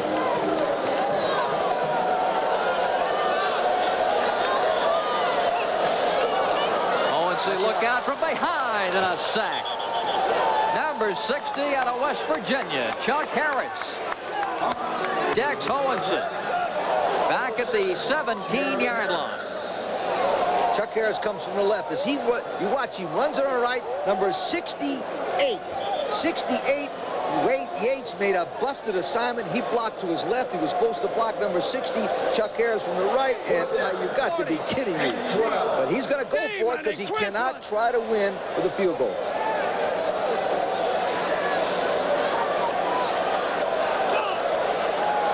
Three seconds, 2-1. They get the snap off in time. Horn sounds in the quarter. The throw intercepted by Denver. And Steve Trimble. Trimble brings it back to the 20. He breaks into the clear. And he's going to go for the touchdown on the final play of the third quarter. Steve Trimble with his 3rd interception of the game, and he takes it the distance for the touchdown, and Denver now leads 31-0.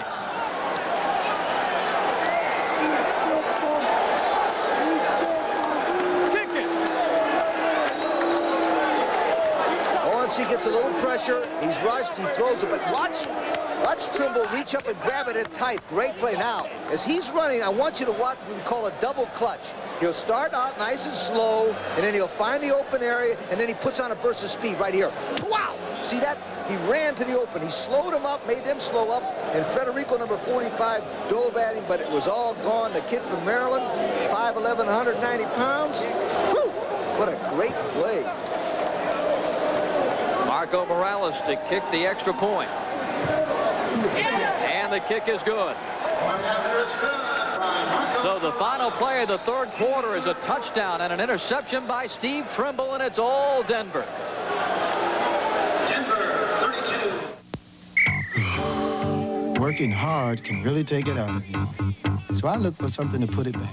USA Wet is a sports drink that tastes great. No aftertaste, and it gets me moving because it has half the sodium and more potassium than Gatorade.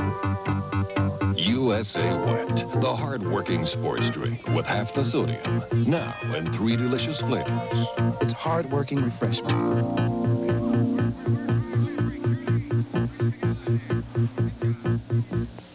We are gathered here today. You'd expect this Panasonic OmniMovie camcorder to shoot in daylight. If anyone believes this couple should not be married, let him speak now.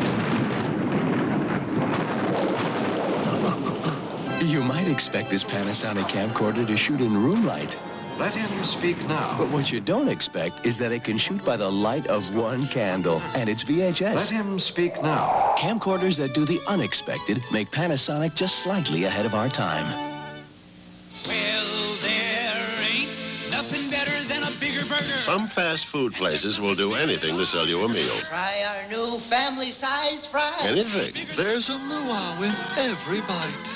Presenting the world's smallest hamburger. Well, if you'd sooner do without all those gimmicks, you're invited to Hardee's for thick, juicy, 100% pure American beef burgers, which, quite frankly, speak for themselves. Because at Hardee's, we're out to win you over. Working hard can really take it out of you. So I look for something to put it back. USA Wet is a sports drink that tastes great. No aftertaste, and it gets me moving because it has half the sodium and more potassium than Gatorade. USA Wet, the hard-working sports drink with half the sodium. Now in 3 delicious flavors. It's hard-working refreshment.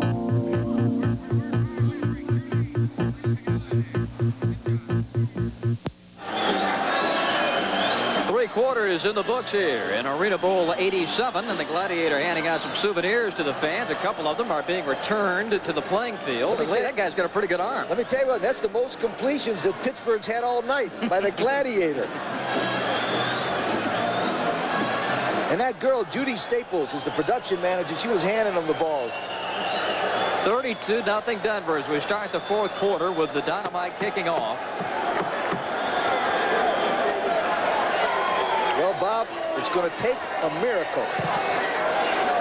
You predicted it'd be the Pittsburgh kicking game that was the difference. It's not over yet. Here comes Ricky Mitchell at the 5. Breaks to the 10 and brought down at the 12-yard line. Any town that can have the immaculate reception by Franco Harris can come from behind and score 33 in the fourth quarter. Boy, a dejected Joe Herring on that Pittsburgh bench. Yeah, let me tell you something about that bench. I really think that restricts his enthusiasm the way he coaches. You've got to sit in that bench and you can't do anything. You can't move around. Well, Tim Markham's on the other side walking up and down the field. I really think that's a disadvantage to Joe Herring.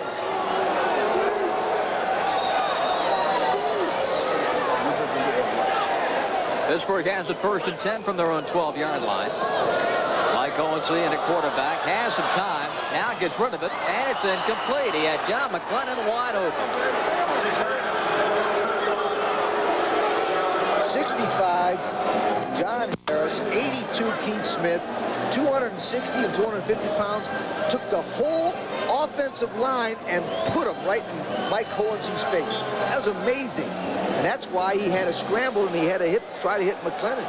Wide open, couldn't hit him. And the fact that these guys are playing both ways. And they still here in the fourth quarter have enough to make that surge. Owensy, 10 of 25 tonight, finds Hairston, and he's out of bounds at the 20. Hairston has been bottled up. He's frustrated. He can't go long. The reason why he can't go long is they're playing him soft, and they're not giving the quarterback enough time to stop and throw it deep. It's going to be 3rd down and just about 2 yards to go. Denver leading it 32-0. We have 13:20 to play in the fourth quarter. Complete. Jim Rafferty making the grab on the near side.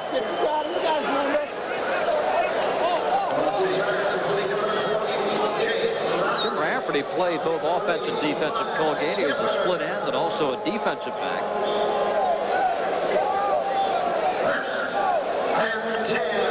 This is the Civic Arena in Pittsburgh, Arena Bowl 87, visiting Denver, leading Pittsburgh 32-0. And 12 minutes and 45 seconds left to play. Bob Rathman along with Lee Corso tonight from Pittsburgh. And Mike Owensy is tripped up and he's brought down back at his own 23.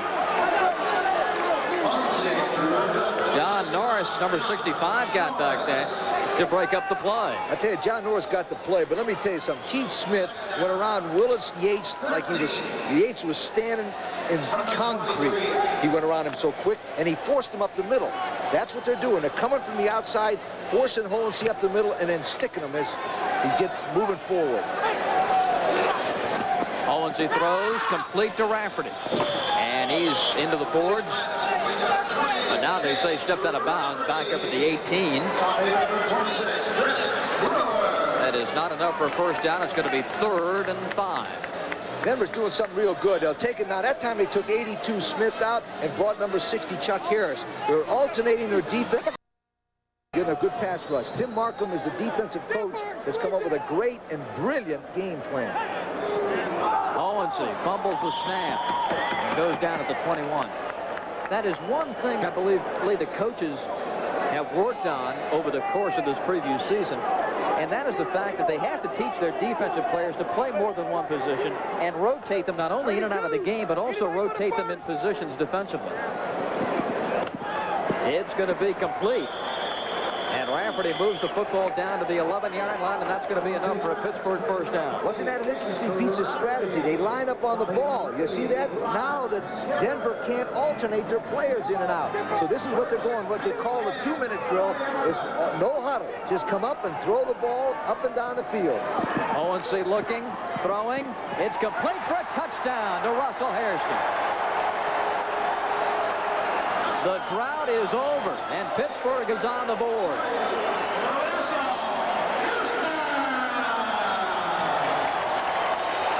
Owensy gets pressured, but he rolls out to the right. Now watch him. He pumps deep.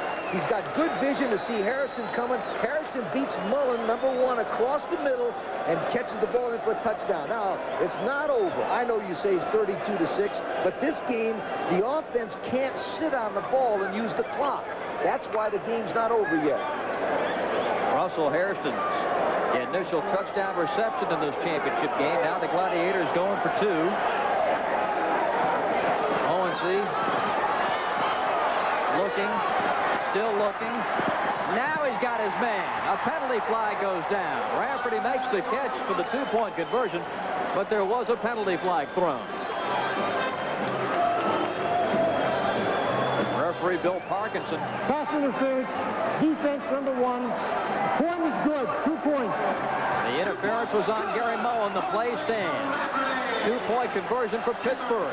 11-17 to play in the 4th quarter. The Gladiators trying to put a late rally together.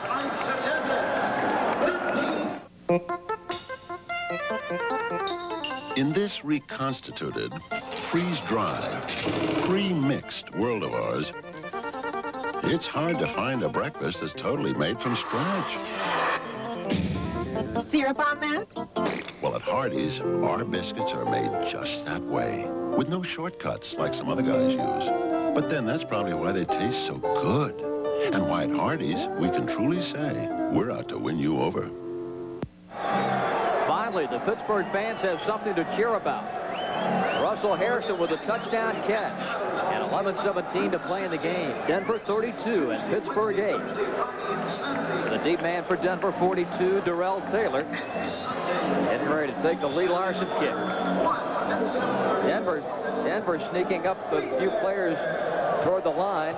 No onside kick. Larson lets it go to the end zone. And it's going to be returned by Mullen.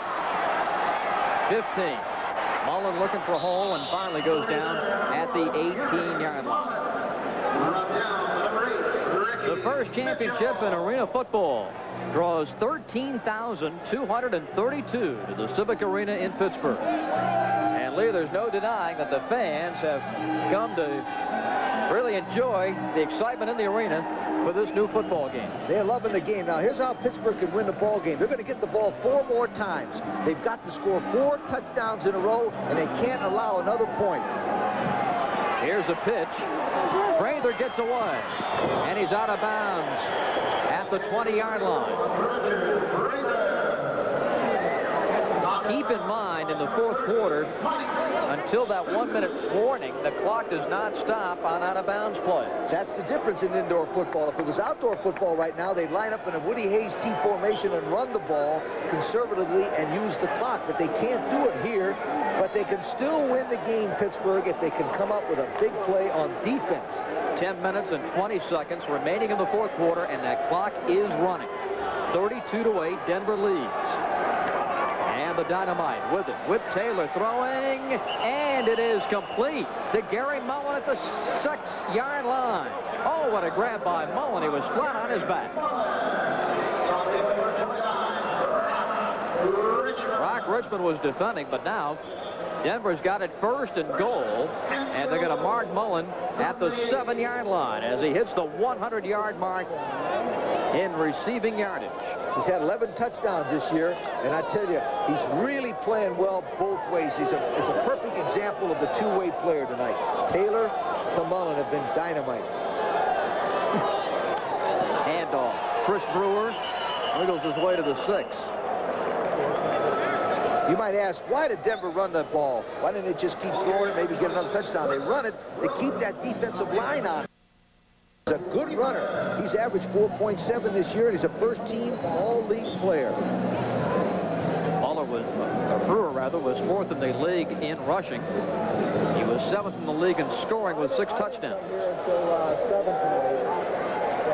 9 minutes to go in the game.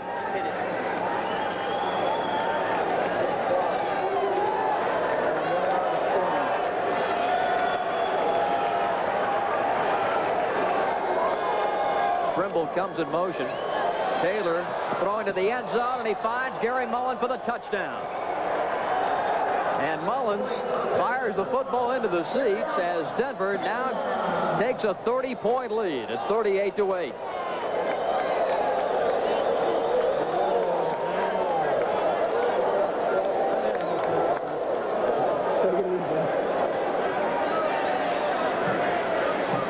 With Taylor to Gary Mullen.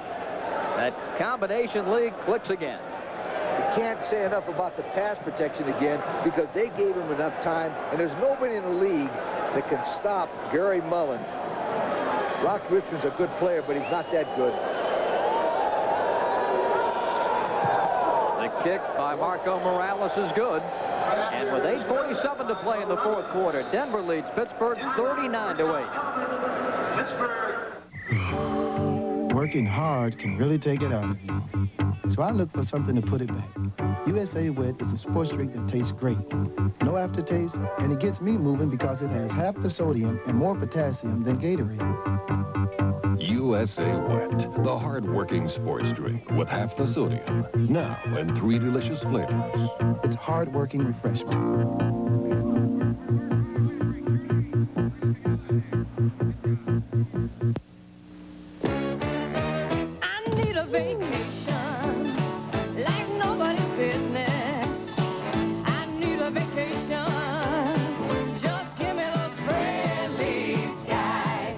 Summer, you need the airline with low fares to all 50 states. The biggest bargain airline, United. I need a vacation, and I'm not just flying. I'm flying a vacation in the friendly skies. The time remaining at the top of the screen there, 8:47 in the 4th quarter. Denver leading Pittsburgh 39-8. The Dynamite ready to kick it off here. The deep man, number 8, Ricky Mitchell. And this will sail out of the end zone for a touchback. And yet another souvenir here at the Civic Arena. We're going to watch this touchdown play from Whit Taylor's angle. Now watch, Taylor moves to the left. He gets good protection, except he has to scramble a bit now. He's got good vision, and there comes Mullen, number 1, on Rock Richmond 29. You cannot stop a man that has all that area to run, particularly as good as Mullen is, without pressuring the quarterback and getting in his face. You can't give him that vision. Mike Owenson is the Pittsburgh quarterback. Jim Rafferty coming in motion. Owenson trying to avoid the safety. Unloads incomplete up to the 15-yard line. John McClellan, the intended receiver. And Weaver is injured. Tom Weaver, the center and nose guard out of Kentucky State, is down. And there's a timeout on the field. We have 8 minutes and 10 seconds left in the championship game, but Denver leading Pittsburgh by 31. I need a vacation,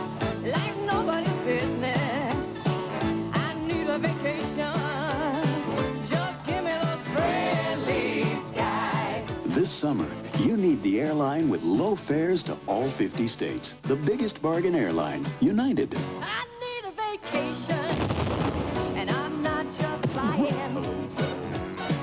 I'm flying a vacation in the friendly skies. In this reconstituted, freeze-dried, pre-mixed world of ours, it's hard to find a breakfast that's totally made from scratch. Syrup on that? Well, at Hardee's, our biscuits are made just that way, with no shortcuts like some other guys use. But then that's probably why they taste so good, and why at Hardee's we can truly say we're out to win you over. Tom Weaver, number 67 for Pittsburgh, being helped up and off the field here at the Civic Arena. Still bending at the waist. The injury factor in arena football. A lot of folks have talked about this, Lee, and here's a graphic about the games missed due to injuries. But in terms of serious injuries, a remarkably low statistic. Absolutely. Now, the problem they're going to have is this is after a 6-game schedule. If they go to a 12 to 14-game schedule, and you start doubling those numbers, then you got a problem. Only 3 injuries that caused games missed occurred in the last 4 weeks. Now, there's the players used based on a 16-man roster, and here's some of the changes they had to make, and those were the players used all season long. I think Jim Foster made up a good point. The players will know next year basically how to come in, what kind of physical condition they'll come in. They'll change the turf, which could cause a problem. They'll get lighter and quicker players, and I think everything is going to improve in this league. Now, Weaver is all right because basically he's moving around, and it doesn't mean that his knee is bad. When you see him carry off a player and his knee is dangling, you got troubles. 8 minutes to play in the game. Denver 39 and Pittsburgh 8. 2nd and 10 for the Gladiators. Quick pass to Hairston. And Russell brings it out to the 15. And that's going to be enough for a Pittsburgh 1st and 10. Well, you know, Pittsburgh's had a great year. They're losing this ball game, and everybody will remember this game. But Hairston there was a great play, the most valuable player. They set the league attendance. Joe Herring has done a great job. It's just one of those nights. Owensy throwing to Hairston, incomplete. That time, it was Clyde Skipper who drew the defensive assignment on Hairston. Clyde Skipper did a nice thing here. He closed on the ball, which means he gave Hairston the inside. Now watch, as soon as he comes out, you watch his right arm. You always try to go across the arm that's closest to the receiver, and that was a perfect picture of Clyde Skipper doing that. Oregon Tech, somebody taught him very, very well at Oregon Tech. You know the nickname of Oregon Tech?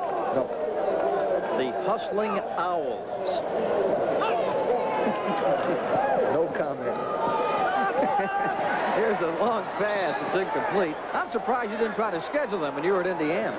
Well, I tell you, we did try to play, but we had to play Nebraska instead because the guarantee was more money. That's one thing. I set the record in the Big Ten when I was coaching there. I was the homecoming game for more teams than anybody in the history of the Big Ten. Well, you know you're really bad when you're somebody's homecoming game. Now, that guy is dejected, but he shouldn't be. It's his first year as a head coach. He had a great season. He just got clobbered up front tonight by a really aggressive defensive line. Owensy throwing complete. And the catch is being made there by Rock Richmond. Right in front of the Denver bench, and they're coming right at you here in this championship game.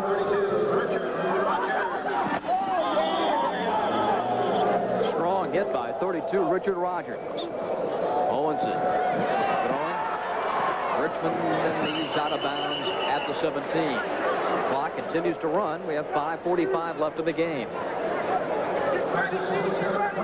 They're not going to a huddle right now for 2 reasons. One, they're getting the Denver team that can't call it change their defenses. And number 2, they don't have time. What are you going to go back and huddle and say, let's throw it? It's 39-8. Everybody run out, help, protect me, and I'll throw it someplace. That's it, watch. To the end zone. And a pass interference call coming up. Hairston being guarded by Rogers, and Richard guilty of interference.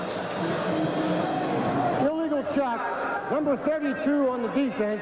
That'll be a 3-yard penalty and a first down. Let me explain that a Chuck rule means.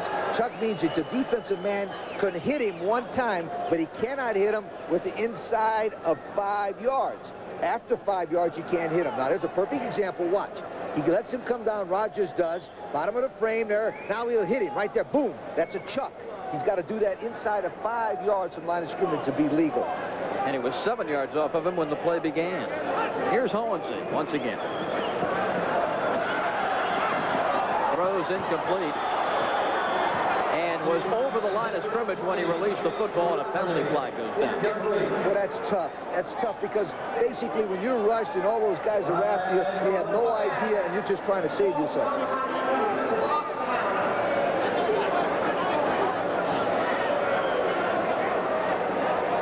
5:05 remaining, and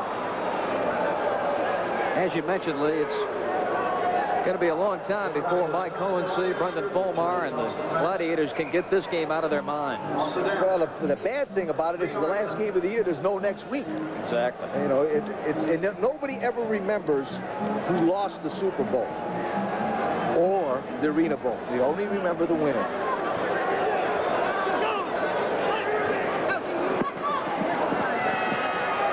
Hohensee tripped up back to the 21-yard line.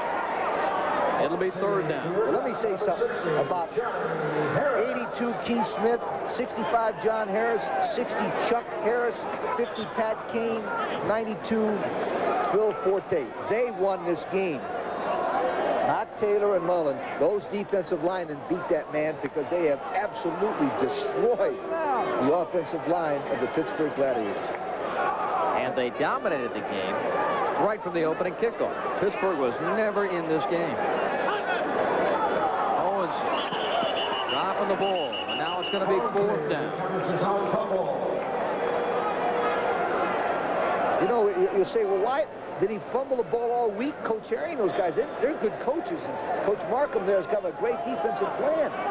He didn't fumble it in practice because they didn't hit anybody in practice. In pro football, you don't hit anybody because if you hurt somebody, you don't have enough guys left.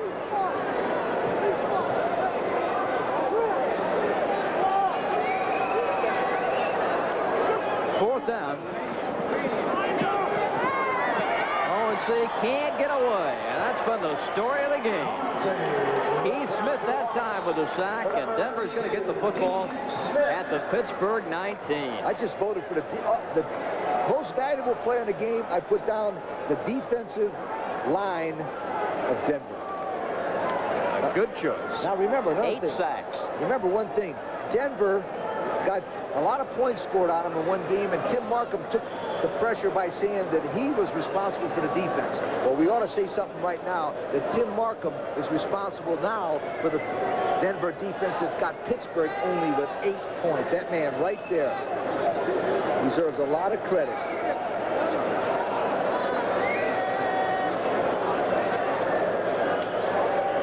Whit Taylor is the Denver quarterback, and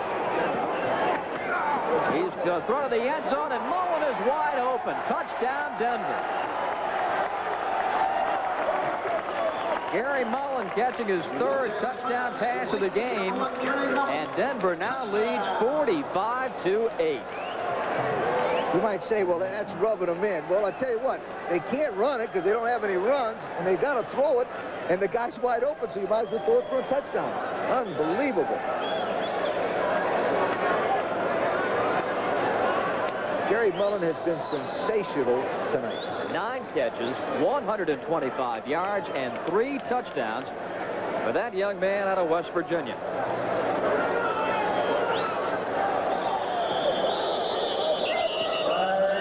Penalty flags flying.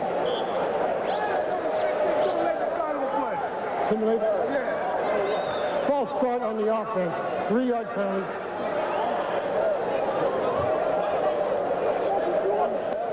Bill Parkinson marking off the penalty. Whit Taylor has hit his last 4 passes.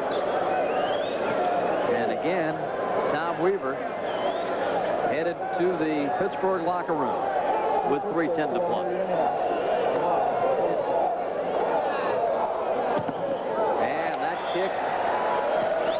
partially deflected by Federico and wide. 3:11 to play in the championship game. Denver 45-8. Look, here he comes.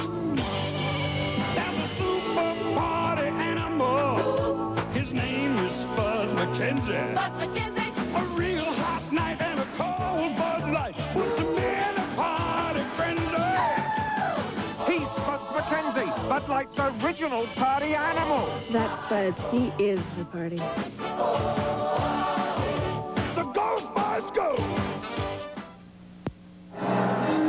3 minutes and 11 seconds remaining. Denver's Gary Mullen catching his third touchdown pass. And the Dynamite now leading at 45-8 over Denver.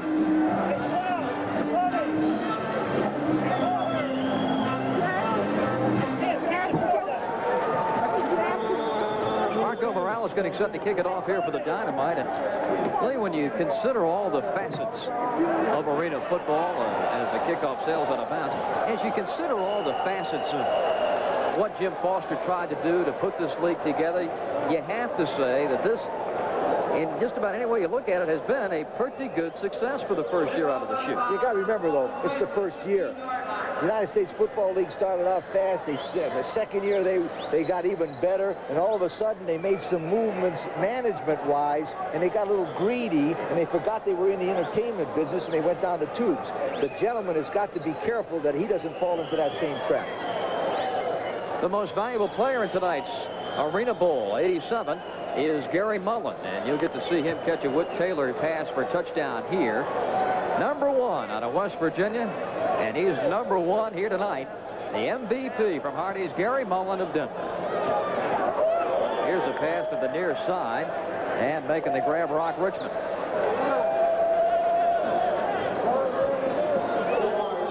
Boy, this will be the longest 2 minutes and 34 seconds that Joe Herring has had in his whole life. To watch his Green Goats think he has a chance to win a championship, and all of a sudden he gets bombed. And the fact, too, Lee, that Pittsburgh was 4-0. They lost their last 3 games.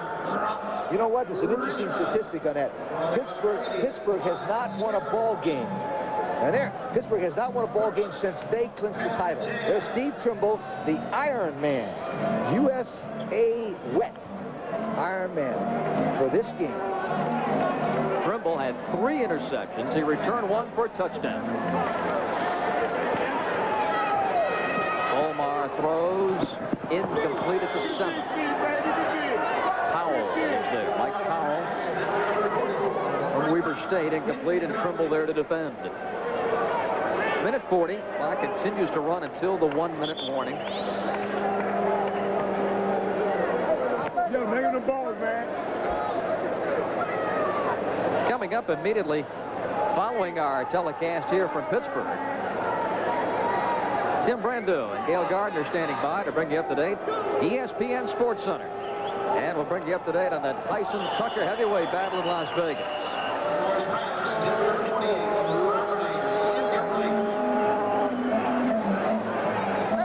Tim Markham won a national junior college championship in 1979. He spent 10 years as a high school coach in Texas. He was a linebacker coach in the USFL, most recently with San Antonio. Arena football has given us a lot to talk about this season. Here are some of the top statistics in arena football in 1987. Little known, first time ever on major television. Here's number 5, the longest run, broken tonight in the playoffs, but set by Mike Holt of the Chicago Bruisers. Number 4, only 29% of its field goal attempts. The worst rushing team was Pittsburgh, only just under 9 yards a game. The wild game in Denver, where the Dynamite beat Washington 73-57. And the number 1 statistic, 7,800 cups of USA West. Here's a pass to the end zone, and it's a touchdown. Rock Richmond, a juggling act, but he made the catch with 32 seconds remaining in the game. Brandon Fulmar with the touchdown pass.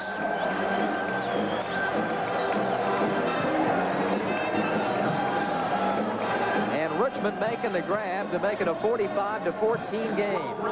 It's a 14-yard touchdown play. And Rock Richmond going to take that game ball home with him. Pittsburgh going for 2. Volmar throws, and it's complete. Score it. 2-point pass conversion for Russell Hairston. 32 seconds left in the game. It is Denver 45 and Pittsburgh 16. We'll return in just a moment.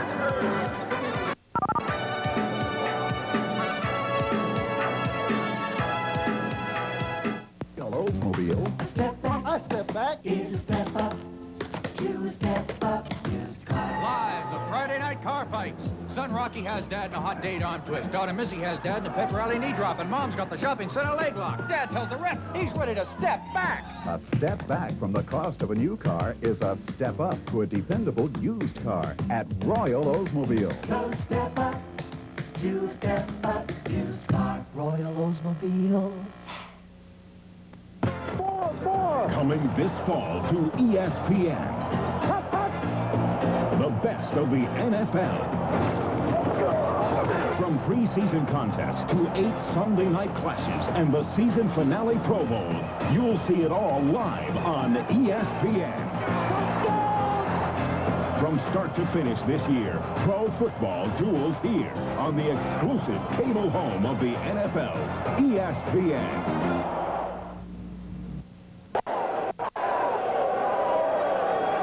45-16, Denver leading Pittsburgh with 32 seconds left. The Gladiators going to try an onside kick here. Has to go 10 yards. Mullen picks it up, goes out of bounds at the 14.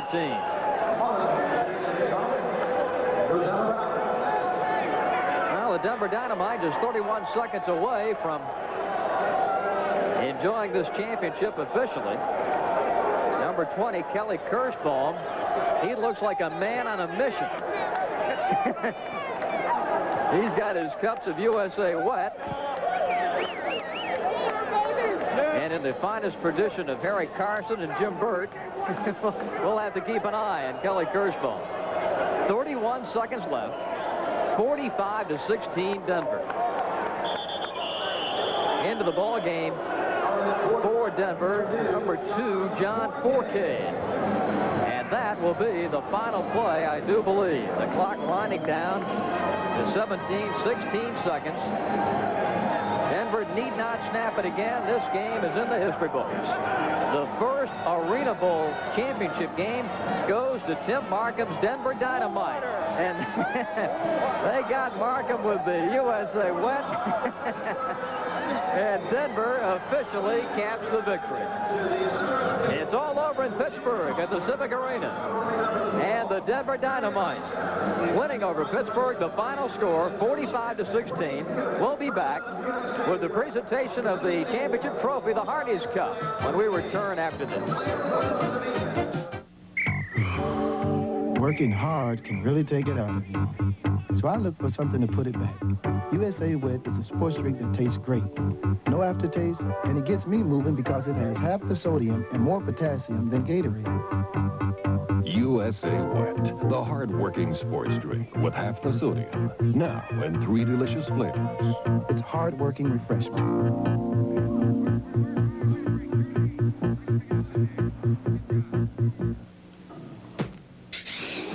If you made hamburger patties the way most places make hamburger patties, you'd discover your thick, meaty burgers were suddenly dry, flat, and lifeless. So at Hardee's, we developed a way to make our quarter-pound patties gently, to cook up thicker, full of natural juices. It's a complicated machine, but we can give you an idea of the principle we based it on. Hardee's, we're out to win you over.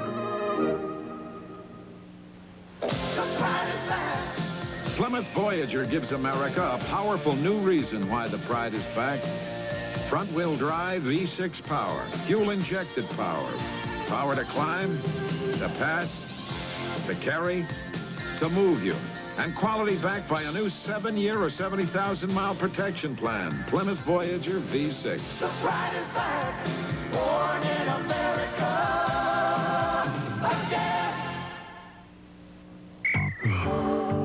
Working hard can really take it out of you. So I look for something to put it back.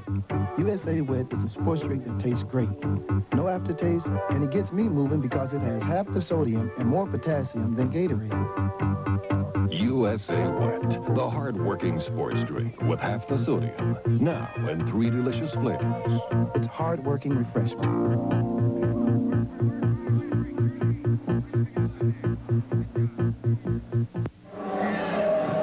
The Denver Dynamite winning Arena Bowl 87, 45-16 over the Pittsburgh Gladiators. Right now, let's go down to the field and my partner Lee Corso for the awards presentation. Well, I feel like Brent Musburger down here. This is a great action. Hey, congratulations, Jim. I know that you're very, very happy as the founder of this league, and you take over the ceremonies now. Okay, it's been quite a season, and we'd like to present a couple awards to some great athletes. First off, on behalf of USA Wet and Dwayne Huey, the president, we have the Ironman Award for the season presented to Bill Stone, running back and linebacker out of the Chicago Bruisers. Bill, congratulations. Congratulations. Good. Next one. Okay. We got Russell Harrison. Anywhere? I guess he went in. Okay, Russell Harrison. This is Bill Langstaff. Gary Langstaff, Executive Vice President of the Hardys.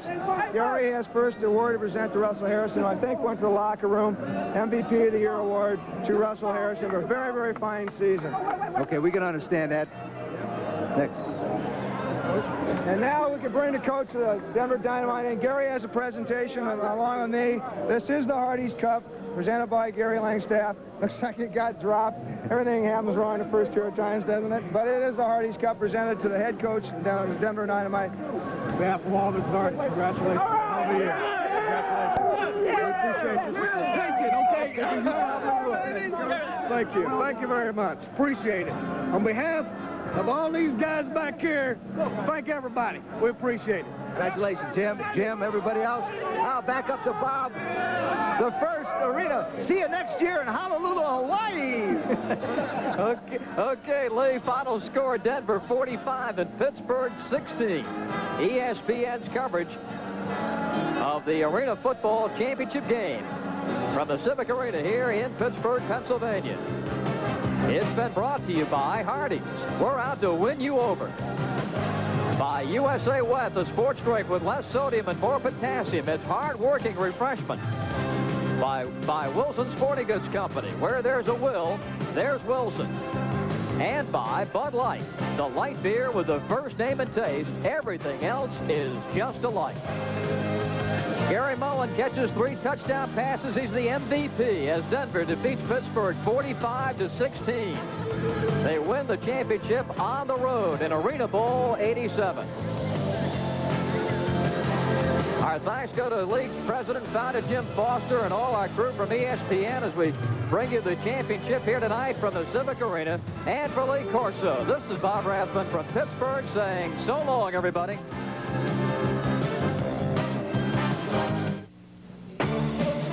Coming up on SportsCenter, hard to believe perhaps, but the world finally has one heavyweight champion.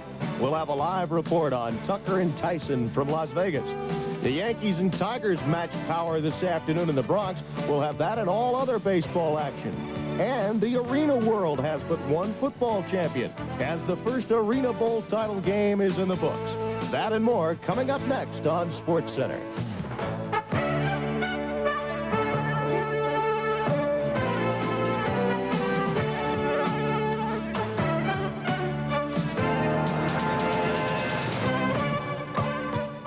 Everybody, welcome to SportsCenter. Gail Gardner along with Tim Brando. It's been about 9 years since we've had an undisputed heavyweight champ, and the fight tonight actually went, I think, a little longer than most people expected. Yeah, it did, but I would say this, that the last time we had a unified champion, that particular fight was a bit more memorable. Oh, yes, a tad more memorable. Than the one that we had tonight. Tonight's heavyweight unification bout was not memorable, but Mike Tyson, as expected, won a unanimous 12-round decision. The most memorable occurrence, perhaps, tonight was the elasticity of the 15-to-1 underdog. Tony Tucker actually stunned Mike Tyson with a right to the head in the first and had the early lead on the judges' scorecards. Tucker may have also proved that Michael Spinks will be a real threat to Tyson when and if those two ever meet. Tyson's style of pushing the fight again was the key in wearing down Tucker, but Tyson is now the undisputed heavyweight champion. The impressive numbers from the judges Mike Tyson, 31-0, 12-round unanimous winner. Yeah, he's unbeaten. So was Tucker going into tonight's bout. But as we mentioned, the impressive numbers. 119 to 111, so you know from Phil Newman he must have done well from rounds 4 through 12. Julio Roldan had it 118, 113. Bill Graham had it 116, 112. And I think, Gail, that in the final analysis, this bout from the 4th round on was all Mike Tyson. But you got to give Tucker some credit. He even played the rope-a-dope. He did the old Sugar Ray Leonard bit. And he tried to keep this fight entertaining for the fans. He just couldn't, because the fight overall was not the kind of fight Mike Tyson would have wanted. No. Tony Tucker, I don't know, somehow he's one of those fighters you kind of feel a little sorry for over the years. It took him forever to really get, you know, the initial title shot that he had, getting that vacant title, and then to have this fight. And if you remember correctly, he was a guy who was much heralded back a few years, and in fact was one of the favorites to win a gold medal in the Olympics in 1980 if we had had the Summer Olympics in 1980. So he showed well for himself today, but I don't think anyone expected at this point great things from him, and certainly we didn't see great things from him. Tactically, we looked for Tucker to do some of the things Spinks could do, but remember, Spinks knows how to do them instinctively, and I think that really is the unification bout when it does happen. It should have been had he not pulled out. Okay, well, we will see that. You know we will see that fight. That fight is down the road. Yeah. And one thing that we also did see today was a lot of baseball, and it's the Yankees, of course, who had appeared to have a few things going for them today in their game against Detroit. First of all, they played the Tigers well all year. Secondly, they have the best home record in baseball. And thirdly, they were coming off Gary Ward's dramatic game-winning homer last night. But believe me, none of that mattered this afternoon. Top of the first inning with a runner on second base. Kirk Gibson lines one off Dennis Rasmussen off his right knee. Rasmussen back up from the minors into short left field. Lou Whitaker scores, and the Tigers were out on top 1-0. Detroit took a 2-0 lead in the 5th inning. Pat Clemens with the wild pitch. Rick Cerrone chasing it. That brought in a pair of runs. Whitaker scores, and Kirk Gibson comes all the way around from second base. 4-0 Detroit. How bad was it for the Yanks? Well, even Don Mattingly committing a rare error on this Whitaker grounder might keep scoring 6-1 Tigers. And they poured it on a little more in the 7th inning. Darrell Evans leading off.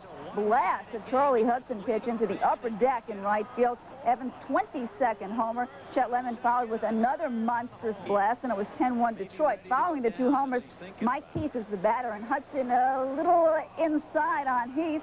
And umpire Ken Kaiser comes out and says, "I didn't like that. You're out of here." And Lou Piniella thought that the ejection was a little quick and came out to argue his case, but to no avail. Tigers pitcher Frank Tanana with a good outing today gets Henry Cotto looking at strike 3 in the 7th inning. Tanana scattering 6 hits over 8 innings. He struck out 7. The Tigers win 10-5. Whitaker 4 hits. He scored 4 times. Tanana getting the victory. Rasmussen the loss. So the Tigers now 2 back of the Yanks, and the Yanks' 5-game win streak is ended. Meanwhile, the Yankees put center fielder Ricky Henderson on the 15-day disabled list, retroactive to July 26th. He still has that sore right hamstring. It is still bothering him, and they want to allow some time for it to heal properly. Meanwhile, Cleveland and Toronto, and the Indians leading the Jays by the score of 3-0. Jays missed a chance to pick up some ground, obviously. Shut out for the 8th time this season. Scott Bales, 8 2/3 for the victory. Sammy Stewart getting the save, and Jim Clancy taking the loss. So the Jays stay a 2.5 back of the Yanks. Over to the West, where it's the team from the Midwest that's still on top. The Twins went into Oakland with a 2.5-game lead this afternoon. The A's had Dave Stewart on the hill. He's been quite a performer for the A's of late, whom were only down by 3 going into today's game. He was tough today on the hill. Stewart, Fanning, Lombardozzi, and Gaetti here, and he was rolling along. Into the 8th, the Twins are still down 1-0. Ken Herbeck singles up the middle, and that'll bring in the 2nd run. Randy Bush comes around to score. It's 2-1 Minnesota. Athletics tied in the 8th, and then Alfredo Griffin up the middle. And Mike Gallego scores. It's now 2-2. We move on to the bottom of the 9th, and Carney Lansford leads off the inning with this dinger off Frank Viola, and the A's win it by a final score of 3-2. Stewart, by the way, struck out 14 in the game and wins his 7th consecutive game, plus his first career win over Minnesota. Meanwhile, Seattle and California, that game now tied at 2-5. Mike Moore against Frazier. It's Presley who has a home run in the game for the Mariners. Now, the Kansas City Royals have been on the skids, but George Brett ended that quickly tonight. In the 6th, Brett connects off Brad Sellers into right field as the Royals go up 3-0 against the Bo Sox. Kansas City did play some good defense as well. Don Baylor hits one to the hole. Great play by Ross Jones to get him. Nice scoop by Brett, playing first as though he were born there. And then Charlie Leibrandt did the rest. Leibrandt strikes out Ellis Burks to end the 8th. Leibrandt went the route with a 6-hitter, and the Royals end a 4-game losing streak, winning that one by a final score of 4-0. Baltimore and Texas, that game now into the 8th. It's 7-1. Larry Sheets has hit his 18th homer. Ken Dixon well on his way to a victory for the O's. And Chicago had a no-hitter going at one point tonight with Dave LaPointe on the hill, through into the 7th inning. Then finally he got tagged, and Ray Searage picked up the save. It was a no-hitter for a while. Carlton Fisk got a home run in the game for Chicago as they beat the Brujas by a final score of 3-2. Ahead on SportsCenter, we will be going out live to Las Vegas, where Jim Gray is standing by with more on tonight's Tyson-Tucker fight. And we do have a little baseball left. You bet. From the National League. That and more coming up. Stay with us. SportsCenter is being brought to you by Coast Soap. Feel alive with Coast. And by Moet's, France's best-loved champagne.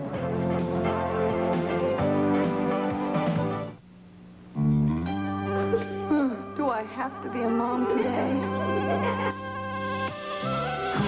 Coast, sand opens your eyes. Coast lather, and you realize that Coast is the way to make you feel alive. Coast, feel alive. Hey, just warming up. Feel alive with Coast. When you cruise the city street store, racing the track, you want something hot, cause you ain't looking back. 25 a town, 65 an hour. In a Citgo Performer, it's Citgo Power. Mustang, the other Camaro, or C. Performer is great, it's the best it can be. Citgo Performer. Premium unleaded. It's the gas you need. It's fun, it's where your head is. Citgo Performer. Citgo Performer. What are you gonna get? You're supposed to come 2 hours ago. Well, nice of you to check in, son. It's a hard house to find. Hi. Oh, I would have made your bed, but I couldn't find it. The way to stay cool is clear. You too. Come down on me.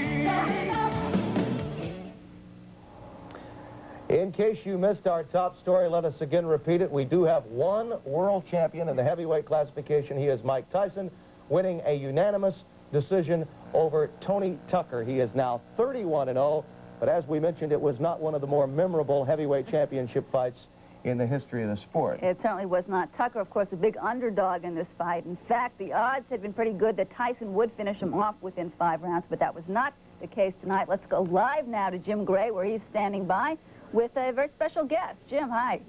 How you doing, Gail? Yes, it was a very surprising effort by Tony Tucker. He had a good first round and a good 12th round, and it looked as though had he had a little bit more on his game tonight, had he thrown a few more punches, that he could have really given Mike Tyson a bit of a go. We heard from Mike Tyson in a press conference just a few minutes ago, and he said he was very happy to be the undisputed heavyweight champion of the world.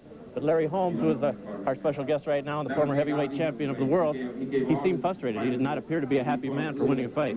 So Mike is not happy because he didn't do what everybody expected him to do. He did not knock out Tony Tucker. Mike's plan was to go out there and try to take this guy out and keep his good name going, as you should say. But Tucker did his job. He connected on a very good punch in the first round, Tony Tucker, a big uppercut. It looked like he had Tyson in trouble in the first round, and he never went back to that punch. I'm wondering why, Larry. Well, I don't know why either, but that's what you're supposed to do. You're supposed to mix your punches up. You're supposed to work it up and down and make the guy forget about what you hurt him with and go to something else. Then you come back to that. If he'd have did that, I would say Tucker would have been victoriously tonight.